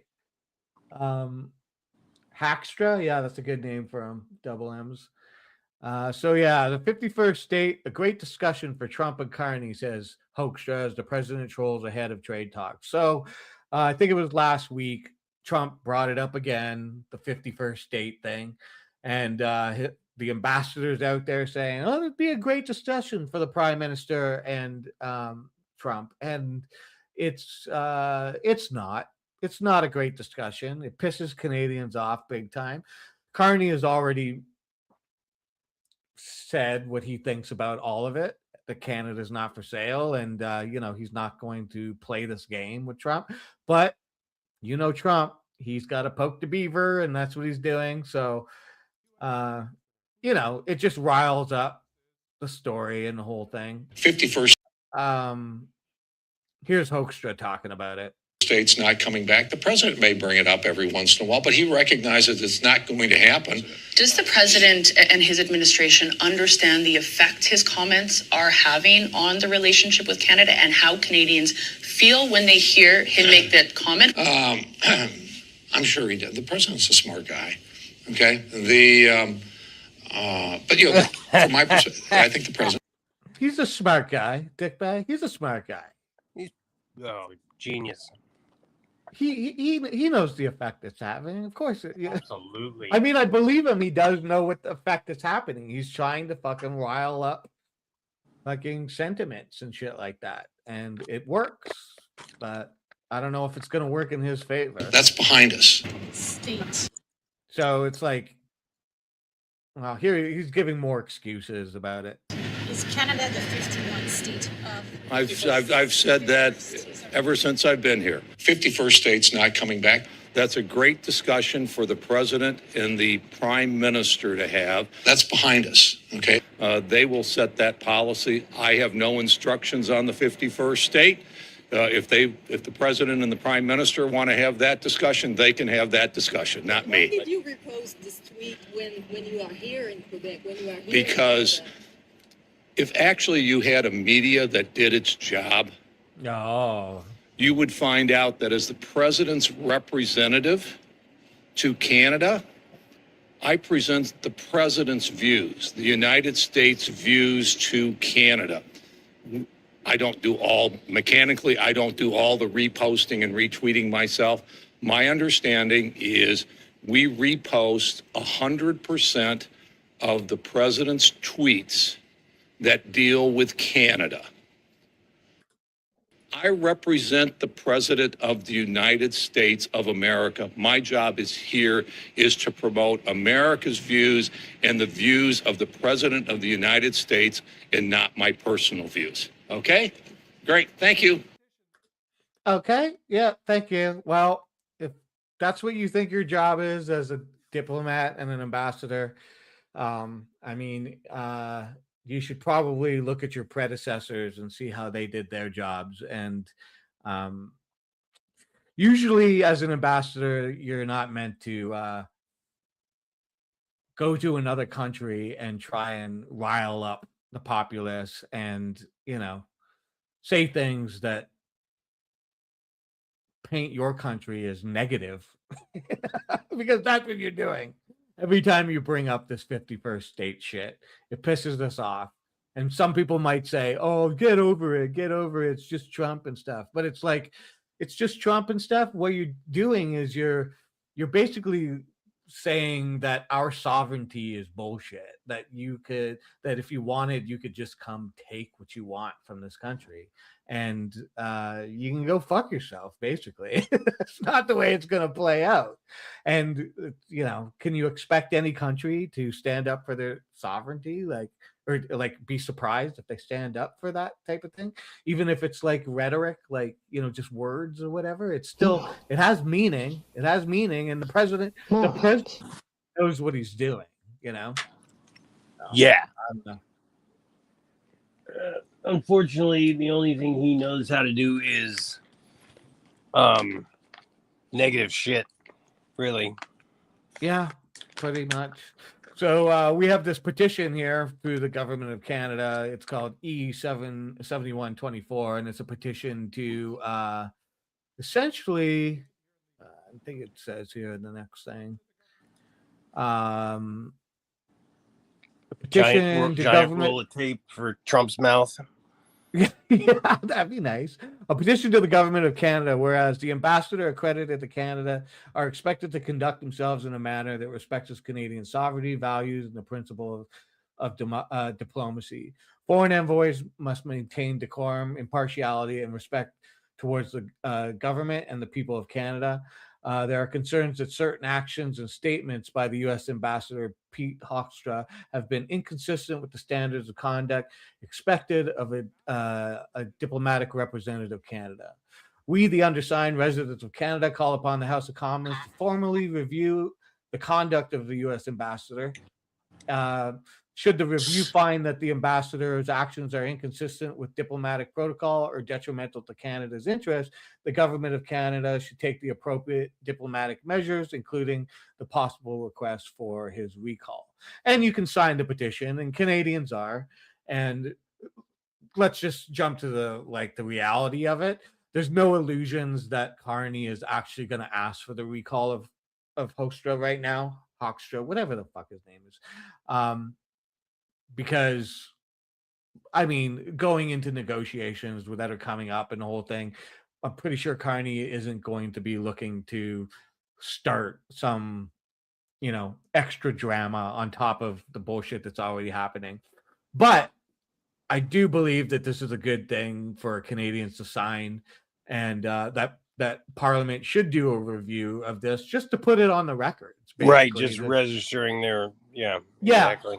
Yeah, so that the government is registering it, and it's a thing that is noted that we're not impressed, and this isn't the first time Hoekstra has been like this. So I'm not sure if you've seen this, or you probably haven't, but he was the ambassador to the Netherlands before that ended, and he was appointed to Canada, and he had a little kind of bullshit scandal thing go on there with his words and stuff. And this shows it. I'll play it. Reach a conclusion that you were wrong when you stated that politicians and cars are being burned, because you can discuss views, like you said, but not facts. Was that a wrong remark? Was it false? I issued a statement saying the exchange with you. So what he was saying was that in the Netherlands that there were no-go zones and that politicians were being burnt by Yeah, I remember essentially- that bullshit. Yeah, and all of it was untrue. So let me just finish. I express my regrets and my apology for the comments that I made.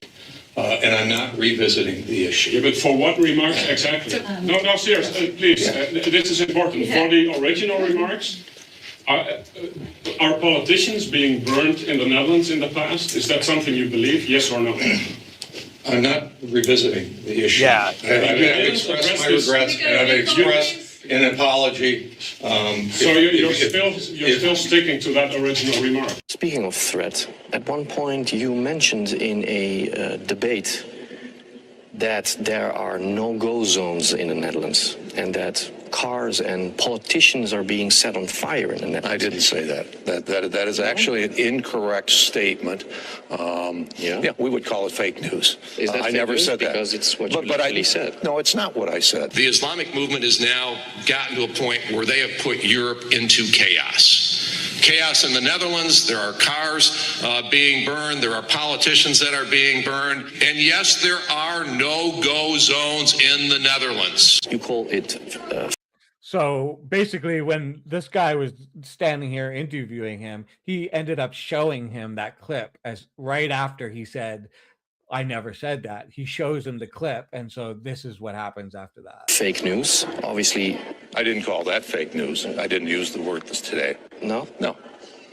Okay. I don't think I did. Okay, I think... He literally lies within minutes. Makes you want to enlist in the Netherlands, right? Yeah. I mean, fuck. Yeah, these guys, they don't have any compunction about it's mind-boggling. Mm-hmm. Yeah, totally. And they're so used to it. This idea of like, it's like this 1984 double speak kind of like, the sky is red today and tomorrow the sky is yellow. And if you disagree, well, you're fake news, right? Like, I didn't say that. You literally just said it. Well, I don't think I said it like that. It's like, you literally Well, they just used to said be it. able to get away with this, and somebody said something about recording everything. The Yeah, comments yeah. are kind of a blur to me, but yes, he did absolutely say it, Kelly. And yeah, before you could get away with that. Well, that's not what I said. Somebody that was just, and plus, it's just so it's easier for them to glide past that and just keep moving, But it's like they haven't learned like the fact that we're living in a different technological world where everything is recorded and I can bring it up for you right on my phone or on my tablet right in front of your face right now. Like, it's like they don't realize that that's the reality we're living in. It's so weird. It doesn't matter, and that applies to Todd too, Kelly, because they've created their own. They have their own agenda and their own psychological problems that allow them to see the world however they see it, and if you try and puncture that balloon, they freeze up and they what can they do? Yeah, just stick to it.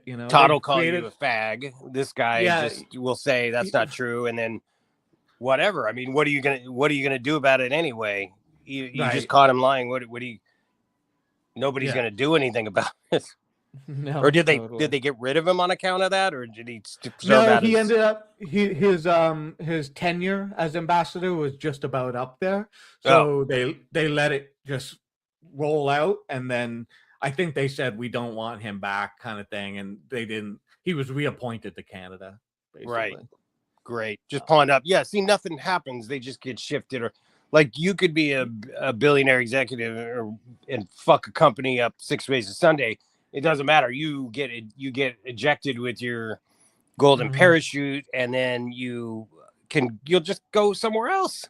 Yeah, just go. Like your record doesn't matter at all once you get into that. It's all a scam. It's a fucking scam. Yeah. And every one of these motherfuckers like this always looks like this guy, like a corpse. You know what I mean? Yeah. Liver spots and the whole deal, I mean.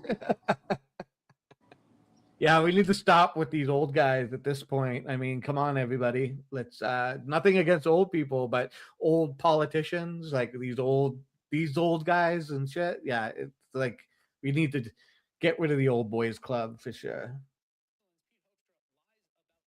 So And yeah. old girls club too. That's Susan Collins. Yeah. Yeah. Jesus it's Christ, she's a fucking hideous Pelosi, mummy all of creature. them. Yeah. They're all, well, that's a matter of they got to get money out of everything. But at this point, I don't think. Oh, it's I don't being know. abused. It's being abused, like plain and simple. Like people who get into those top positions in either party, whether it's Republican or Democrat, they're abusing their positions, like insider trading, all that stuff. Like we know they are. And it's not even hidden anymore. That's the thing. I think the one thing this Trump, era has brought to the forefront is that the evidence is there, everybody sees it, but you can't do anything about it. And they're like, they just, like you said, they just stay silent.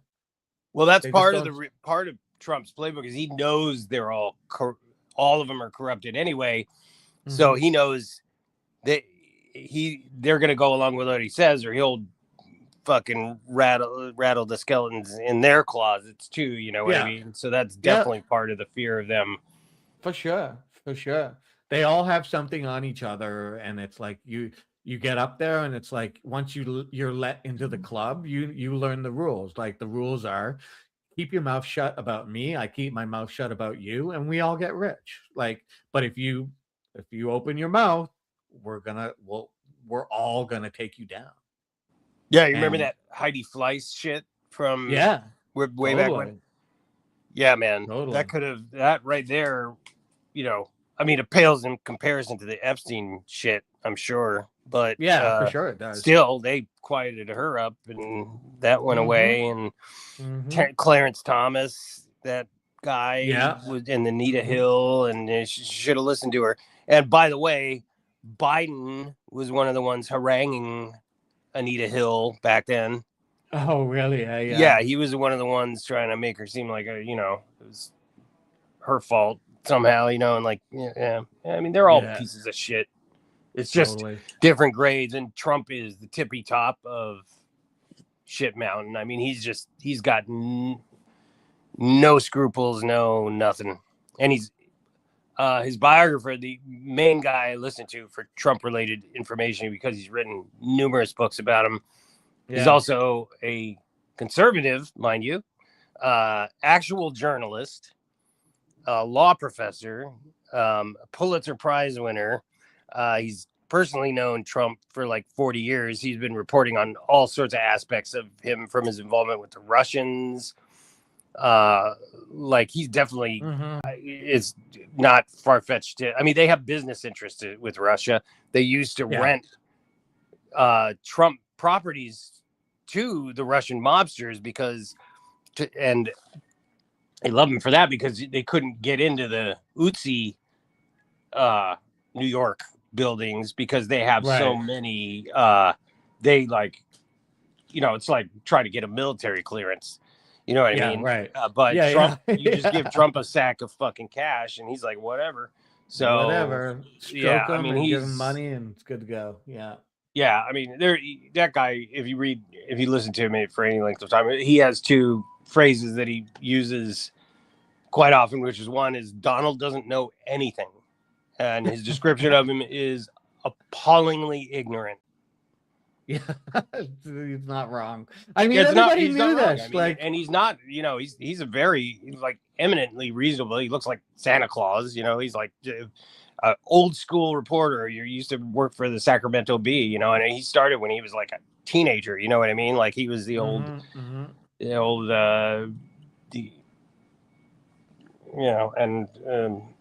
like I said, now he's a law professor. He's written numerous books. He says every time he went in to negotiate with Donald, he came out with more than he asked for, even though this guy Donald knows he's written, negatively about him over the years, because he says all he has to do is flatter him. Yeah, just flatter him, and he'll give you more than you expected, because that's his kryptonite, basically, like, or whatever you want to call it. Like you can control him by stroking his ego, right? So And if anybody's, just looking for the sober fact, truth about Trump and his whole history, like, if for some reason you still think he's like capable of anything productive, you should definitely check that guy out. Yeah, what's his name again? David K. Johnston is. He often goes on the Mark Thompson show. Okay. Mark Thompson is sort of a local. He used to be a DJ in LA, but he turned to political commentator, like a few of them did. Yeah. Cool. Okay. But it's it's Dave. So David, and then his middle name is Kay Johnston. Anybody's interested? Later, Kurt. Yeah, cool. Later, buddy. Yeah. Double M's was asking. That's why I got you to repeat it there. So okay, I'll move on. I saw all this coming, like for sure, because I remember when the Apprentice was on. Yeah. Several major articles are written about that time about his history and what a piece of shit he is, and how and his dad, what a piece of shit his dad was. Shit like them, they got busted for racist renting policies, caught red-handed. The casino thing. Oh my God. He got fined for serving minors. Like, surprise. Actually, when David K. Johnson was describing Trump's response to that when he was talking to him about it, he said, "Yeah, I paid a fine." That's it. Like, he was busted serving like minors in his casino on the regular, like 16-year-olds and shit. And I paid a fine. But this is the same guy who owned teen beauty pageants and bragged that he could go that allowed him to go backstage and see him undress. Like, none of this should be a surprise to anybody. It's crazy. Like, I don't know. I feel like this is he's turned everything into a reality show, but I feel like this is like some sort of weird reality show that like it is aliens are watching and laughing at. I don't know. Go back. I'm not sure if you saw the beginning of the show, but if you go back, I was showing like footage of his like what's going on the White House lawn today, like because of his birthday. Oh, thing. It's incredible, isn't it? It's like motorcycles jumping. And like fucking Dave Cormier like pulling his shirt off on stage, and like it's literally idiocracy. He was the chunky gentleman that ripped his shirt off? Yeah. I've seen that. I didn't have the context for it. But it was like, it's just, I mean, doesn't surprise me. Is it idiocracy? Yeah, you half expect to see. All you needed was the jet skis in the reflecting pond. Yeah, totally. And it would have been an idiocracy. Yeah. Here's another thing. Just before we get back to this, I'll put this up for a second. Is the Epstein Reading Room opens in DC, documenting relationship with Trump. So this pop-up exhibit, if you haven't heard about it, I guess you've heard about it. It's open. It popped up in Washington. It's basically an exhibit of like all the connections between Trump and Epstein, like everything that's out there on Trump and Epstein. And you can go in and you can read like what's in the files. You can see pictures. It's just like, it's literally everything. And they popped this up. I guess it was running from June 3rd to the 12th, which or something like, or maybe no. I think it's going on today. Tour actually. Yeah, and it's still open today because they wanted to make sure that it was open on his birthday. So I know that for a fact. Yeah, totally. So that's pretty amazing. I think that's a pretty cool way to protest him. I mean, it's showing all the stuff, you know. I don't know if you guys have ever seen The Good Liars, but they're pretty good. They just go straight into the heart of like Trump territory and stuff, and ask the hardcore supporters and show them like the birthday thing that Trump drew for him, and they're like, "Here, you can have this copy of some of the relevant Epstein file stuff." And I don't want that.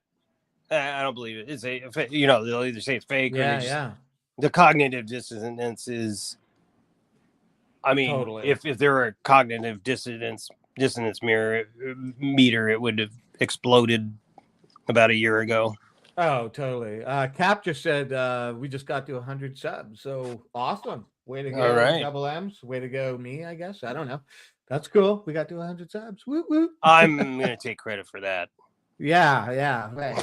It's the Why? dick bag effect. It's Why? the I dick don't bag If Canadian effect. provinces Just to be a dick. the American alcohol. Oops, sorry. Here, let me just go back here a little bit. Okay, we'll jump back into this here for a bit. There's not that much more.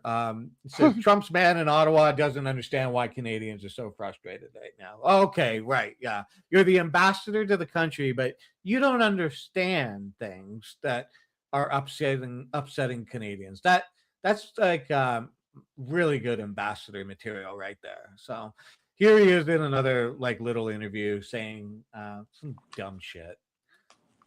Cool. If Canadian provinces were to put back the American alcohol on the shelves, would that lead to a tariff relief from the United States? No, I mean, we think the alcohol ban is totally unfair. We think I think technically under USMCA, provinces can do this. It's probably not illegal or doesn't violate the terms of USMCA, but it's a clear indicator of how 11 provinces feel about trade with the United States. Okay. First off, the alcohol ban, right, is not illegal under the agreements that we have. Do you want to know what is illegal under the agreements that we have? Tariffs being put on our country. Absolutely illegal against the agreements that we have under the CUSMA fucking like what we negotiated. So yeah, okay, the alcohol, you're right, the alcohol isn't. But why would we do that? I mean, you put illegal tariffs on us. But I want to just rewind just a little bit and see if you can catch this little thing here.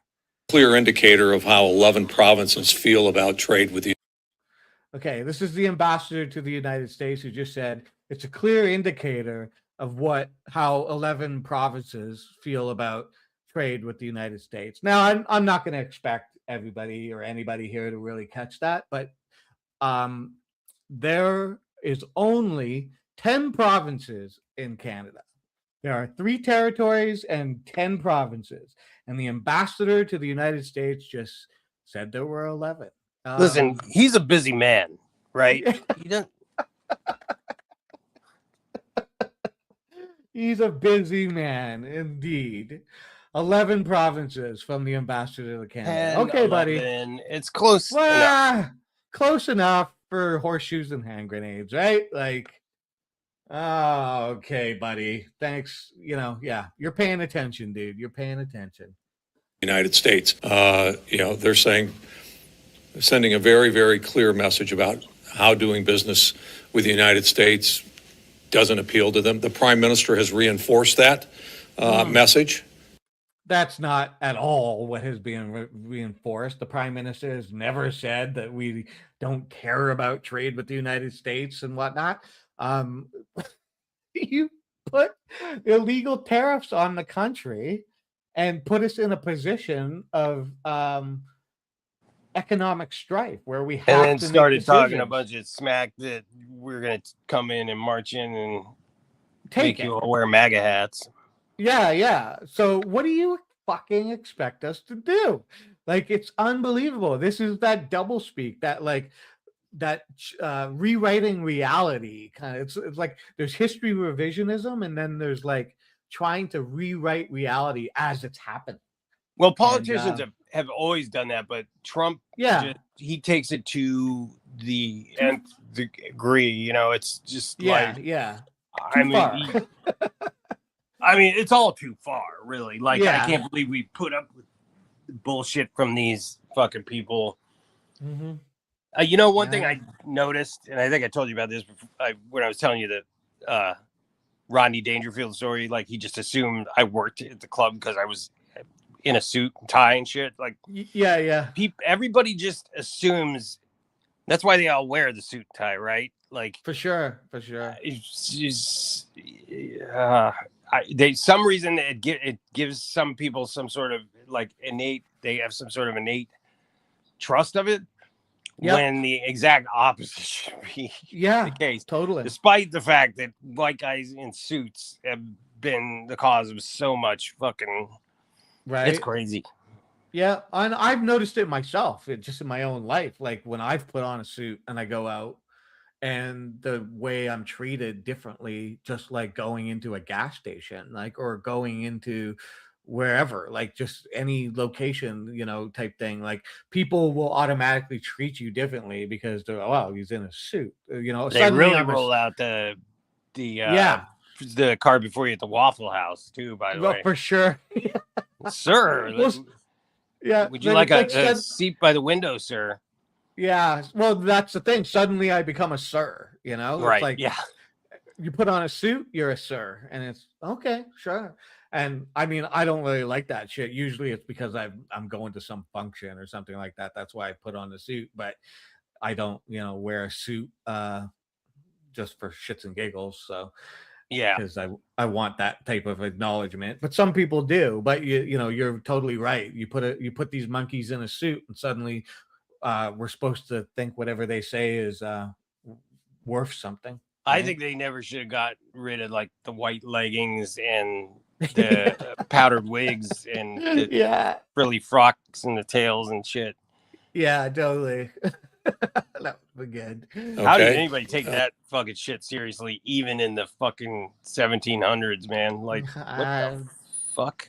I know. That's what they wanted. That's what the men wanted to wear. That's the I look, know. huh? Yeah, okay, all right. And so it creates some questions about, does Canada really want to do business with the United States? I don't know that I'm going to renew it because, to be honest with you, the United States does much better. Hey, we don't need anything that Canada has. We don't need anything that Mexico has, but they need everything that we have. We don't need them to make our cars, and they make a lot of them. We don't need their lumber because we have our own forests, et cetera, et cetera. We don't need their oil and gas. We have more than anybody. Wrong. Yeah, well, again, it's just a constant stream. Did you see the reporter the other day that asked him if he was gonna what about all the lies he tells? It was stunning. When watching that the reporter from the Netherlands there confronting that guy, he was just like asking real questions and like having a real reaction when the guy was like, "Oh, I didn't say that." He's like, "Well, you know what I mean? Like these guys will just yeah ask him totally. even a sort of direct question, and he'll just go off about whatever and make up 10 lies in a row and insults and whatever, and they won't follow up and be like, none of that's true, sir. Yeah, no, it's not a one of them. The one well, and it's access, right? Like yeah, it's exactly, because of access. Because if they do that, they know they're going to lose access, and and I kind of understand it to a degree, but it also sucks because it's like just fucking drop your balls and be a journalist. Like just fuck the access, and just put him on the spot and make him like uncomfortable because everybody needs to see it, But yeah. Okay, moving on. We don't need their lumber. We have more lumber than they do. Sorry, man. He is looking great, isn't he? Though Trump. Oh yeah, well, and that was a while ago, but he's looking even worse and worse now. This was even a while ago. This was like a year ago, right here. Yeah. We don't need Canada's lumber, but we'll be doing that. We don't need trees from Canada. We don't need cars from Canada. We don't need energy from Canada. We don't need anything from Canada. Does Canada? Yeah, you're like Eastern Seaboard, like the city of New York. Yeah, you don't need energy from Canada. No, you don't need it. I would say, yeah. Why don't you give us the list of things from Canada that we rely on? So dumb, man. Like, it's just so. He's feeding the dumbest people in your country the dumbest fucking lies. Like, people who just are not going to look things up and not. I know it's not all of America, but that's who he's feeding. Like the dumbest fucking people out there. It's fucked up. So, yeah. Okay. Hi, really Mom, want to by do the way. What's that? Hi, Mom, by the way. Oh, shit. Okay. business with the United States, saying don't travel to the United States. We're not going to allow certain companies to compete for provincial procurement. I mean, it's for us, it's a very interesting contrast. You know, I think the Prime Minister or the Premier from Ontario just was down in Texas, said, I had a great meeting. Americans love Canadians. And so here you've got folks who are doing everything they can to... See, and that's a misdirection right there. Americans love Canadians. Well, Canadians aren't saying that Americans don't love Canadians. That's not what this is about. This isn't about fucking civilians, and you know what I mean? This is about the administration and the negotiations that we're doing on that level. Nobody is saying that Americans don't like Canadians, and like Canadians don't hate Americans. Like, yeah, it for don't the even most enter part. into the picture. That's not even part of the That's conversation. exactly, but that's the misdirection. Oh, Mhm. Americans love Canadians. That's what the hell are you talking about, buddy? Todd That's should have not been a what- politician, really. Seriously, he should have been. Yeah. get the Canadian public to rally against America. Just doesn't make any sense. But do you understand where that? Oh, but it's okay for Make America Great Again. It's okay for Buy America Only and all of that. Like, it's okay when you promote it for your people, but when we are backed into a corner, it's not so good for us to say, hey, maybe we should start thinking about us. Maybe we should start buying Canadian and sending a message that way. That's not right. That's not treating our neighbor properly. It's what we called in the Navy is a one-way. Like somebody's just a one-way. Well, I don't know if that's a Navy thing. I just heard a couple dudes saying it, and it stuck with me because it's an easy way to describe a good chunk of people. Yeah, you know what I mean. But yes, speaking of that sort of attitude that we're just entitled to, well, we can fucking take Canada, we can take Greenland, we can take Venezuela, we can take Cuba. If you're interested in this kind of stuff, there's a sort of a legendary journalist out of Australia called John Pilger. Jon Pilger, Pilger. Oh, Pilger. Yeah. Okay. I've heard of him. Yeah. You know, he's not he's an actual journalist again, like David K. Johnson, like your Chris Hedges, like, you know, people like that. Real reporting. If you want to watch, just put in John Pilger, Diego Garcia. Diego Garcia is a tiny island in the Indian Ocean. I know it because my dad, when he would go on the cruises when I was younger, that was a stop, and it was sort of like a resort island in the in the midst of the cruise. You know, people would get out and, you know, party and lay on the beach and whatever, and, you know, he would bring me back Diego de Garcia t-shirts and shit. You know, I thought it sounded cool. You know, it sounded like a little cool Navy thing, right? Well, you watch the John Pilger video and you realize, we displaced the entire native population. There's literally only a handful of them left that got shuttled off somewhere else, and like the government won't even like acknowledge that they did it still, and it's just fucking horrible, heartbreaking and horrible. Yeah, it's just like, at least you could have done was like, you know, I mean, the least, if you're gonna claim eminent domain, you could have like set them up and give them all like several $1 million, and that's not the point, obviously. But they didn't. They just got shoveled off, which is even worse. But I mean, you're taking their home. You know what I mean? Like they're the place that they belong in. You know, the world. Totally. I mean, that's imperialism for you. That's, you know, colonialism / imperialism. And we're just like, what? Why? What's the problem?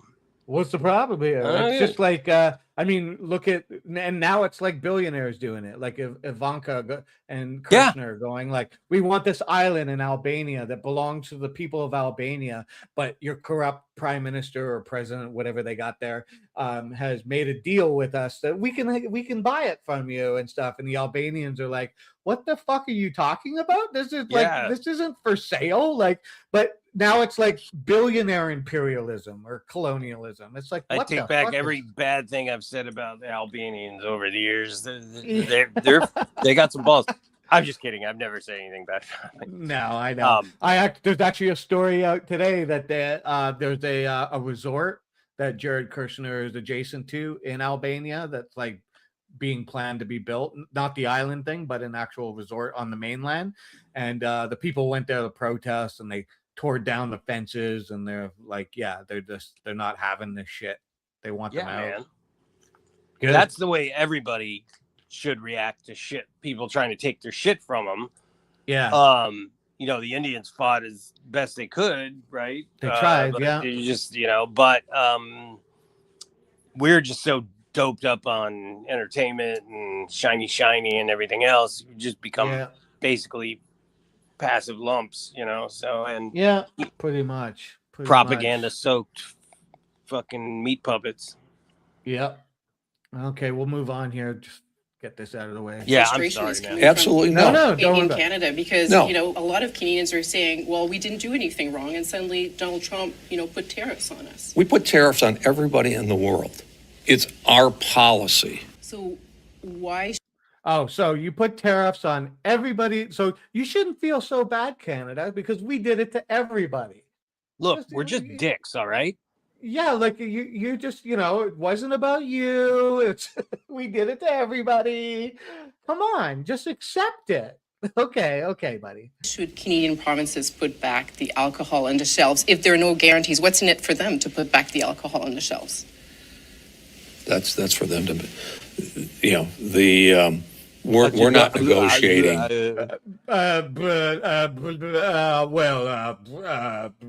tariffs on alcohol bans. Okay, it was a clearly retaliatory effort by Canada. Oh, yeah, okay, retaliatory. Yeah, yeah. Canada could make tremendous sales pitch. Hoekstra suggests Canada should instead opt for more conciliatory approach by doing more business with the U.S., not less. Yeah. Oh, it's okay. You just spank us some more, and we'll do more business with you. Okay, that makes sense. Eat your shit sandwich. Be quiet. Be quiet and do what you've always done and listen. Exactly. Well, it's not happening. It's changing, and it's I think Canadians are willing to take the risk, and I think it's nigh time at this point for us to do it. I think American imperialism is coming to an end. Like, I'm sorry. Undoubtedly. And the world needs to start working in a way that moves away from what the game has been since World War II, the end of World War II. So They're all on top of it already. yeah. Pentagon walks away from the Canada-U.S. Defense Board. So this was another little thing, another little game they're playing. I guess Canada was supposed to be like, oh my God, they just left us out in the cold. What are we going to do? And I don't think it's working the way they thought it was going to do. I mean, they've been bitching about Canada not spending the money that we're supposed to spend in NATO, like 2% of our budget towards military expenditures, for NATO. And we were behind. And Carney said, we're going to spend 2, but we're actually going to pump it to 5 by 2030. So military spending is going up a lot in Canada now, and for certain reasons, which we'll get into right here. The F-35, we've had a deal with the United States for a while. We've got, I think, whatever it is, 11 coming to us or 12 coming to us already, with another 13 or something like that. I forget what the exact numbers are. And then there was a hope that, we would buy a whole lot more, but that deal is going south, and it's scaring the shit out of the military industrial complex. I mean, there was a lot of money, billions of Canadian dollars set to move to the United States that would be jobs for Americans and all kinds of stuff, looking into the next decade and beyond. And that's likely not going to happen because Canada is now looking for a mixed fleet of F-35s and the Gripen planes from Sweden, Swedish Grip. I can't speak. The Swedish Gripen planes. The reason why we're doing that is because Sweden has said, basically, if you go with our plane, we'll build the plants in Canada, and you can hire Canadian workers to build these planes. And if you do that, you'll get a patent on the planes to build them and be able to sell them to the Ukraine and around the world. And clearly that's a better deal than us buying F-35s, which we can't do maintenance on because that contract goes to the United States. On and on and on, the pros and cons. I mean, the F-35 is, in my opinion, overpriced for what we need. Sure, it's a whoop-de-doo zinger fucking plane. It does all the things that you could ever possibly want it to do, but I don't think Canada needs it for what our engagement in NATO and whatnot is. F-35s with a kill switch. That's the thing, right? It just doesn't really make sense for us. And it looks like we're going to go with the Swedish deal. It hasn't been announced yet, but it's coming probably before the summer is out. The federal government is looking to expand the military's fighter fleet beyond its original plan of 88 jets, according to the industry and government sources. The 88 jets was the F-35s that we were going to be buying. What's next here? We're almost at the end. Negotiations are underway for the Canadian Armed Forces to acquire a large mixed fleet of American-made Lockheed Martin F-35s and the Saab Gripen E fighters to be built in Canada. That's what the plan is. I'm sure this is boring, people, but oh yeah, this was about the early warning control systems that we're also in discussions with Saab in Sweden to buy. It's basically like, the fucking big things they stick on top of planes that, they fly around and it's like surveillance shit. We worked out a deal with them to buy that from them. And it's part of it. Basically, if we worked out this deal with Saab in Sweden, then they would very much consider building their plants for the Gripens here in Canada. And that's happening. So it looks like it's all going to happen. According to various sources, the federal government would still be looking at a fleet of 72 to 88 F-35s, even if it moves forward with the Gripen. So we're still committing to F-35s, but beyond that, we're kind of like, we're not going to be buying anymore. So, several sources said Ottawa is exploring the purchase of 72 Gripens, which would create up to 9,000 jobs, the largest defense industrial project in Canada. Yeah, and I think the next thing talks about how, let me see here. Let's just get through. That's the global, I think. Let me just move past this one. Let me move past this one. Discussions surrounding the Gripen are taking place in the context of review of the F-35 purchase launched by Prime Minister Carney in March 2025 in response to diplomatic and trade tensions with the Trump administration. Yeah. So this whole thing is going to be on the board for the CUSMA talks for sure, because they're going to definitely want Canada to commit beyond the number of F-35s that we already have. And I don't think that that's going to be happening, especially if we do end up building the Griffins here. Moving on.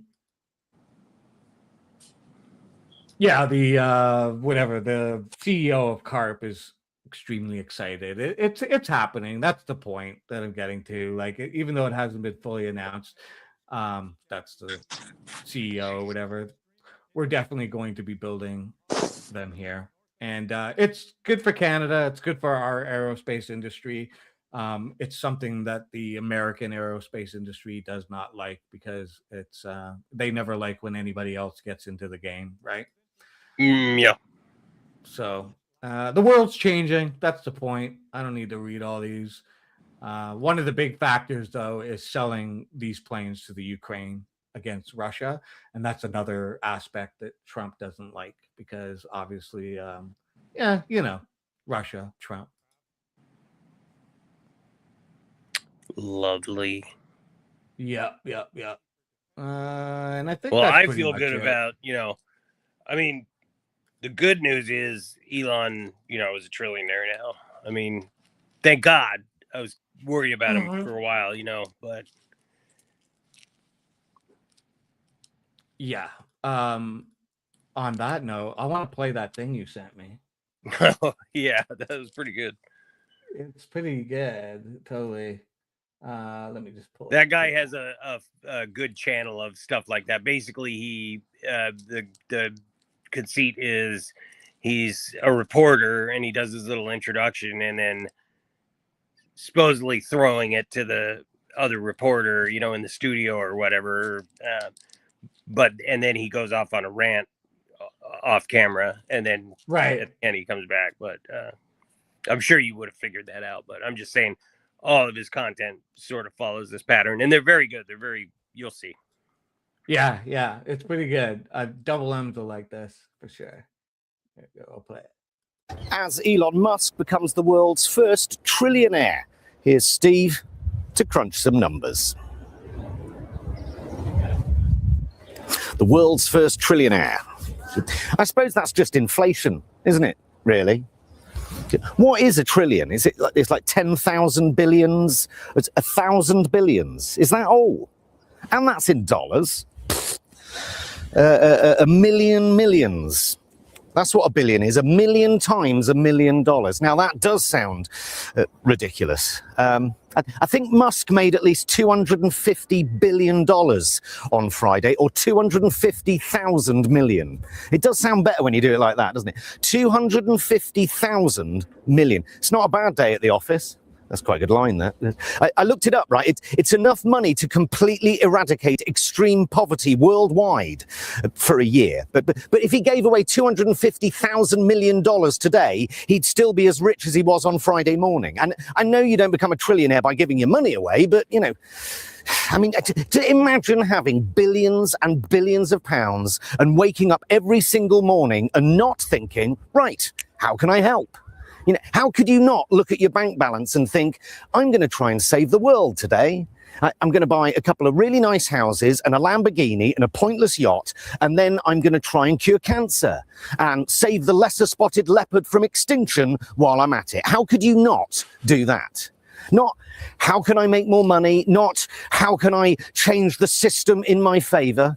Not, how can I persuade poor people that me paying tax is bad for the economy? Not, how much rage baiting can I fit in today? How much can I piss off the libtards today? Or how can I sell more aluminium trash panzers? What's wrong with him? Are you joking? 10 years ago, Elon Musk was bragging about how we'd all have electric cars on Mars. 10 years later, he's bragging about how you can create your own AI child pornography on Grok, whilst openly promoting far-right parties across Europe, including the AfD, which is as near Germany as got to the Nazis since, well, the Nazis. The guy pays Tommy Robinson's legal bills. He speaks at his rallies. Last year, Musk was suggesting that America should liberate the Brits from our tyrannical government, suggesting the king should recall Parliament, the richest man in the world, calling on an unelected monarch to mount a coup d'etat. He is objectively one of the world's most prominent spreaders of misinformation, false narratives, conspiracy theories, and outright lies, deliberately stoking civil unrest, like the time he tweeted a picture of migrants storming a hospital in Birmingham, and it turned out to be a still from one of the Batman movies. Does being the richest person in the world make you the world's biggest arsehole? Or does being the world's biggest arsehole make you the world's richest man? Musk's wealth now exceeds that of the poorest 3.8 billion people in the world combined. That's 46% of the global population. Right, I'm not a religious man, but when I look at Elon Musk, I hope there is a heaven and a hell. I wonder if one day he'll realize that no bank balance, no matter how impressive, can guarantee you a place in heaven if you believe in it, or indeed shield you from everlasting nothingness if you don't. If we're lucky enough to live long enough, we are all destined to look back on our lives and be filled with a mixture of regret and gratefulness. I wonder, as death draws near many years from now, if Musk possesses enough humanity to recognize the true horror of the consequences of every decent choice he could have made but didn't. And whether he is capable of feeling the crippling regret that he chose instead to allow his wealth to enable despots, to amplify lies, to pay far-right racists, to call for the overthrow of democratically elected governments, to aid the destruction of our natural world, and to cause unspeakable inequality and suffering to those he could and should have helped. On his deathbed, I am willing to bet all my money against all of his that Musk's God complex will suddenly evaporate, and all the voices that once hollered that Musk is the man who tells it how it is, the self-made man who changed the world for the better, all those voices will fall silent, and the only voice left will be the sound of history itself scribbling into its notebook, "Here lies the worst human being that ever existed." Hats off to him, though. It's quite an achievement. Thanks, Steve. Well, not a bad day's work at the office, is it? It's pretty good. Good writing. Yeah, for sure. I like how he introduced the closing line in the middle. Not a bad day at the office. That's a good line. And then he brought it back as sarcastically at the end. Yeah. That's good writing. It's insane, man. It's insane. It's too stupid to even, like, if you're interested in Elon Musk, if for some reason you still think he's like some sort of genius, you can always feel free to check out the Thunderfoot channel. It's pretty he's been doing this long before Elon got into politics and all that stuff. He's been tracking him for like 5 years at least, maybe longer, but he's documented all the times he said this was coming and then didn't, and all the failures. And how does this guy become the trillionaire with really not? I mean, if you didn't know, he wasn't a real founder of Tesla. He was kicked out of PayPal.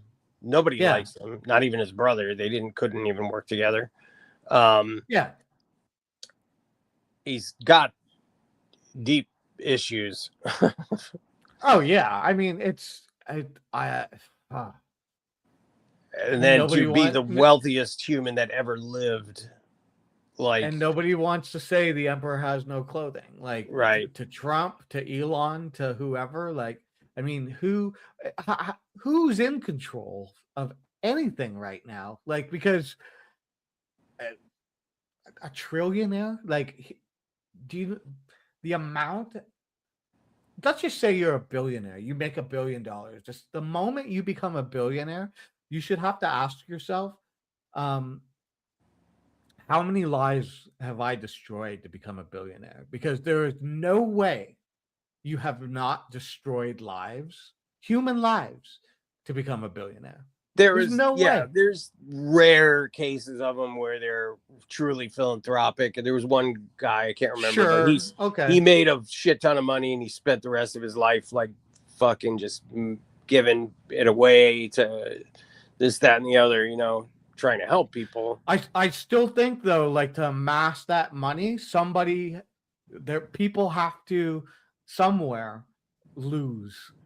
Oh yeah, I mean, like Rockefeller was philanthropic too, but and there's problems there. Yeah, like, at some point we need to face this as humans, like the whole capitalism and the the the hoarding of like this mass wealth, like what's it doing to the world. Like Well, it's good. I know things will people continue to get worse as long as Trump is in office. That is just a foregone conclusion on account of he just is completely incompetent. At least in his first term, he was a little more lucid, and he had some adults left in the sphere that were willing to, like, he didn't really have the amount of control he has this time, where he learned for the first time and he just stuffed it with idiots like himself. No, totally. It's like it's all corrupt. Yeah, there's no holds barred on the second term, because it's like, okay, we're getting the one and last shot. We might as well do whatever we can, right? Oh, good. Project 2025 is almost finished too. That's gonna be delightful. I mean, it's been a thrill so far to see all the horrid shit they put into place, things that they've erased. It's lovely. Is it Trump or all his things? I think it's a combination. I mean, you can't take anybody out of the equation here. I mean, Trump's only thing is he wants to stick it to anybody who ever slighted him in any sort of way. Yeah. Because he's petty, insecure, narcissist, and now he's been told, sort of by that the thing that he's always believed, which is that he is like above everybody else. He's special somehow. And this is again the David K. Johnson, the biographer, speaking here. Like, these are things he's observed. So it's like the worst possible combination, and he doesn't care about anything but that. He doesn't have any ideology really, other than himself. He's everything for himself. Doesn't think the laws apply to him, has never thought the lies apply to him. He's essentially like, it's like, as long as I get to do what I want and I get what I expect, like, I believe that, like, that he believes he's entitled to. He doesn't care what the people do around him, as long as they make sure he gets what he is entitled to. And beyond that, well, then go do whatever you're going to do. If it doesn't affect me getting what I need, then go nuts, And that's essentially what we're seeing happen. And that's why other people's agendas can be put forth, as long as they just don't bother him. And there you go. Or they flatter him. Happy. Yeah. I mean, it's interesting. We're talking to Double M's the other day. She posted this thing to me about PNAC. You remember that, the Project for a New American Century, during the W. Bush years and stuff? Do you remember that think tank at all? Well, yeah, they've been, the Heritage Foundation, they've been trying to push something like this. And Trump's the perfect stooge for so many things. Going in Iran, probably because totally. But here's the thing. Shit over him, and so the first Trump administration, PNAC, basically, they ended up they were around between from what was it? I have it here. Just 1 second. By 2006, they actually shut down and they reformed themselves as the Foreign Policy Initiative. It was the same dudes, like Wolfowitz and all those guys, right? Same dudes.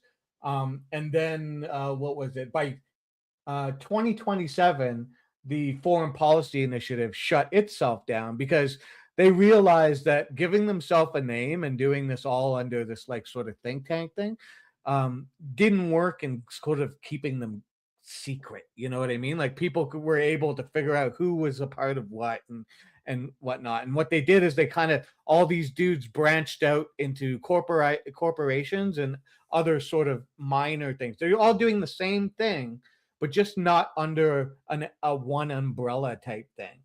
And under the first Trump administration, they had people in that administration, like what's his face, John Bolton, Elliot Abrams, Paula Dobransky. They were all old PNAC people who were in the Trump administration. And before that administration was over, Trump was basically like, do you remember what happened with Bolton? Like Bolton revolted on Trump, right? Because Yeah, and then the Trump, FBI raided his house. yeah, exactly. But the PNAC people, the Project for, all those dudes attached to all that stuff, they were there to be the man on the inside during the Trump administration. This is my view. And Trump wasn't doing what they wanted him to do, like the whole play the same game with the military industrial complex that they had been playing up till then with Obama and with like George W. Bush and going back before that. By the end of that administration, he had purged all of the PNAC people. And in his new administration, he has none of those people in there. He's got this, there's this one chick, her name, Elise Stefanik. He wanted to make her an ambassador to the UN, but then decided that he was just going to make her, like, he wanted her to stay in Congress, likely for her vote or whatever. But she was never with PNAC, but she was with the Foreign Policy Initiative for a short time before it folded. So she's like the last sort of little bit of eyes on the inside for those people. But beyond that, they've lost all power, and the power has all been transferred to the Heritage Foundation people.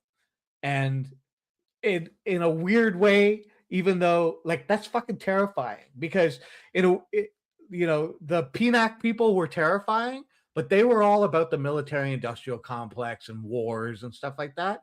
Whereas the Heritage Foundation people is literally just a cover for Christian white nationalism. And yeah, it's all biblical. It's morality. all biblical. We're trying to legislate morality. Yeah, and they'll play with the military industrial complex, but under the guise of like we're going to support Israel so that we can bring all the Jews back to Israel and the Messiah will come back. Like, it's all got this like religious overtones, undertones, whatever you want to call it, to everything. And that's even more terrifying in my mind. So I don't know, some man. of these guys like who's that dipshit Huckabee? Oh yeah.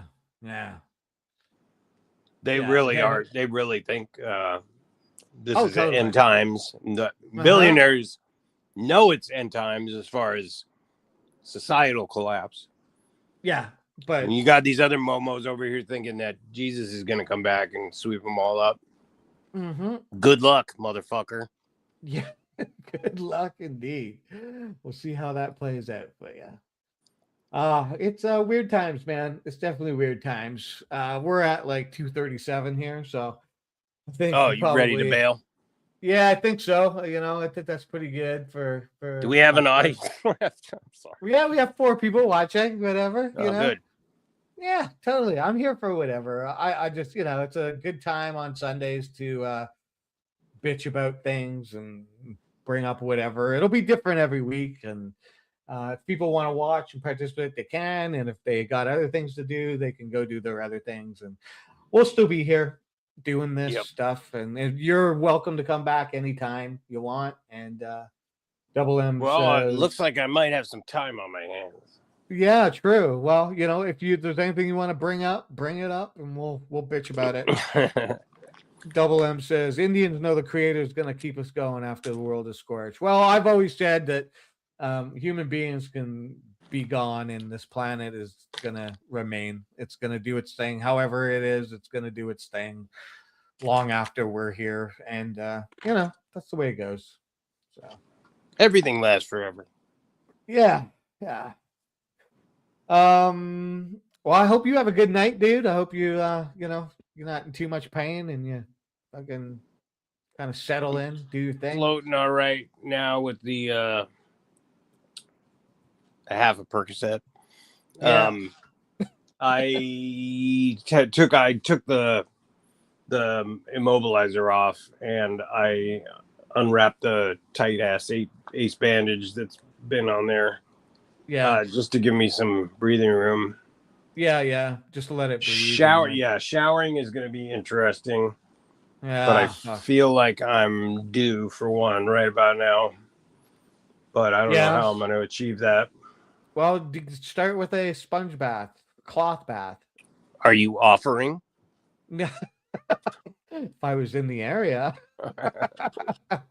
But yeah, you know what I'm saying. Just fucking sit on the side of the tub and just fucking splash yourself, rub yourself down, you know? Yeah. We'll see what we can make happen. Yeah, totally. Oh, Double M says that's what your wife's for, dude. So. Well, she's at work, unfortunately. And I'm right. And you're feeling stinky, you gotta take care of it. I get it. Well, good luck with that. Yeah. Good luck with that. And we'll be talking. And we've got 3 people here. We'll see you guys next week. You all take care. Cap's got an idea. Worst case, a chair in the car wash, man. Yeah, he's got to get to the car wash though. He doesn't have a car. That's right. They didn't give me a wheelchair. Get some homeless person to spray you down with a hose or something.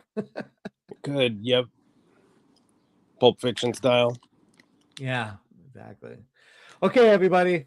Thanks for coming out. That was fun. Bitching and moaning and Trump's birthday. Happy 80th and all that shit, dude. Hope you don't slip, fall,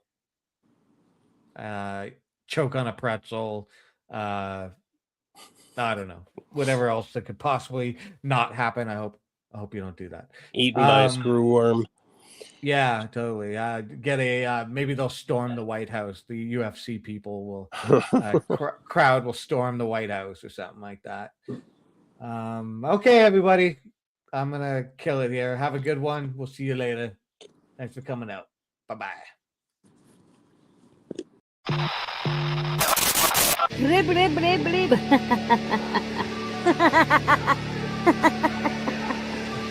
Talking about the current topic.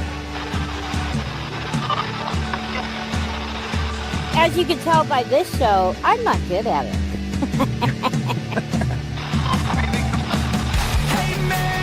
Where's that money coming from? Nobody asked that. But I wanted to bring up something first. Ding, ding, ding. This is why we can't have nice things. It's really important to know what's going on. I'll probably get in trouble for saying that. I am a believer of the Rebel Alliance. Here's another distraction for you. This is definitely a shit show. And it's a good question who's running. Okay, we're getting down to the nitty-gritty here. You want it all, but you can't have it. Yes! Wow! Look at that.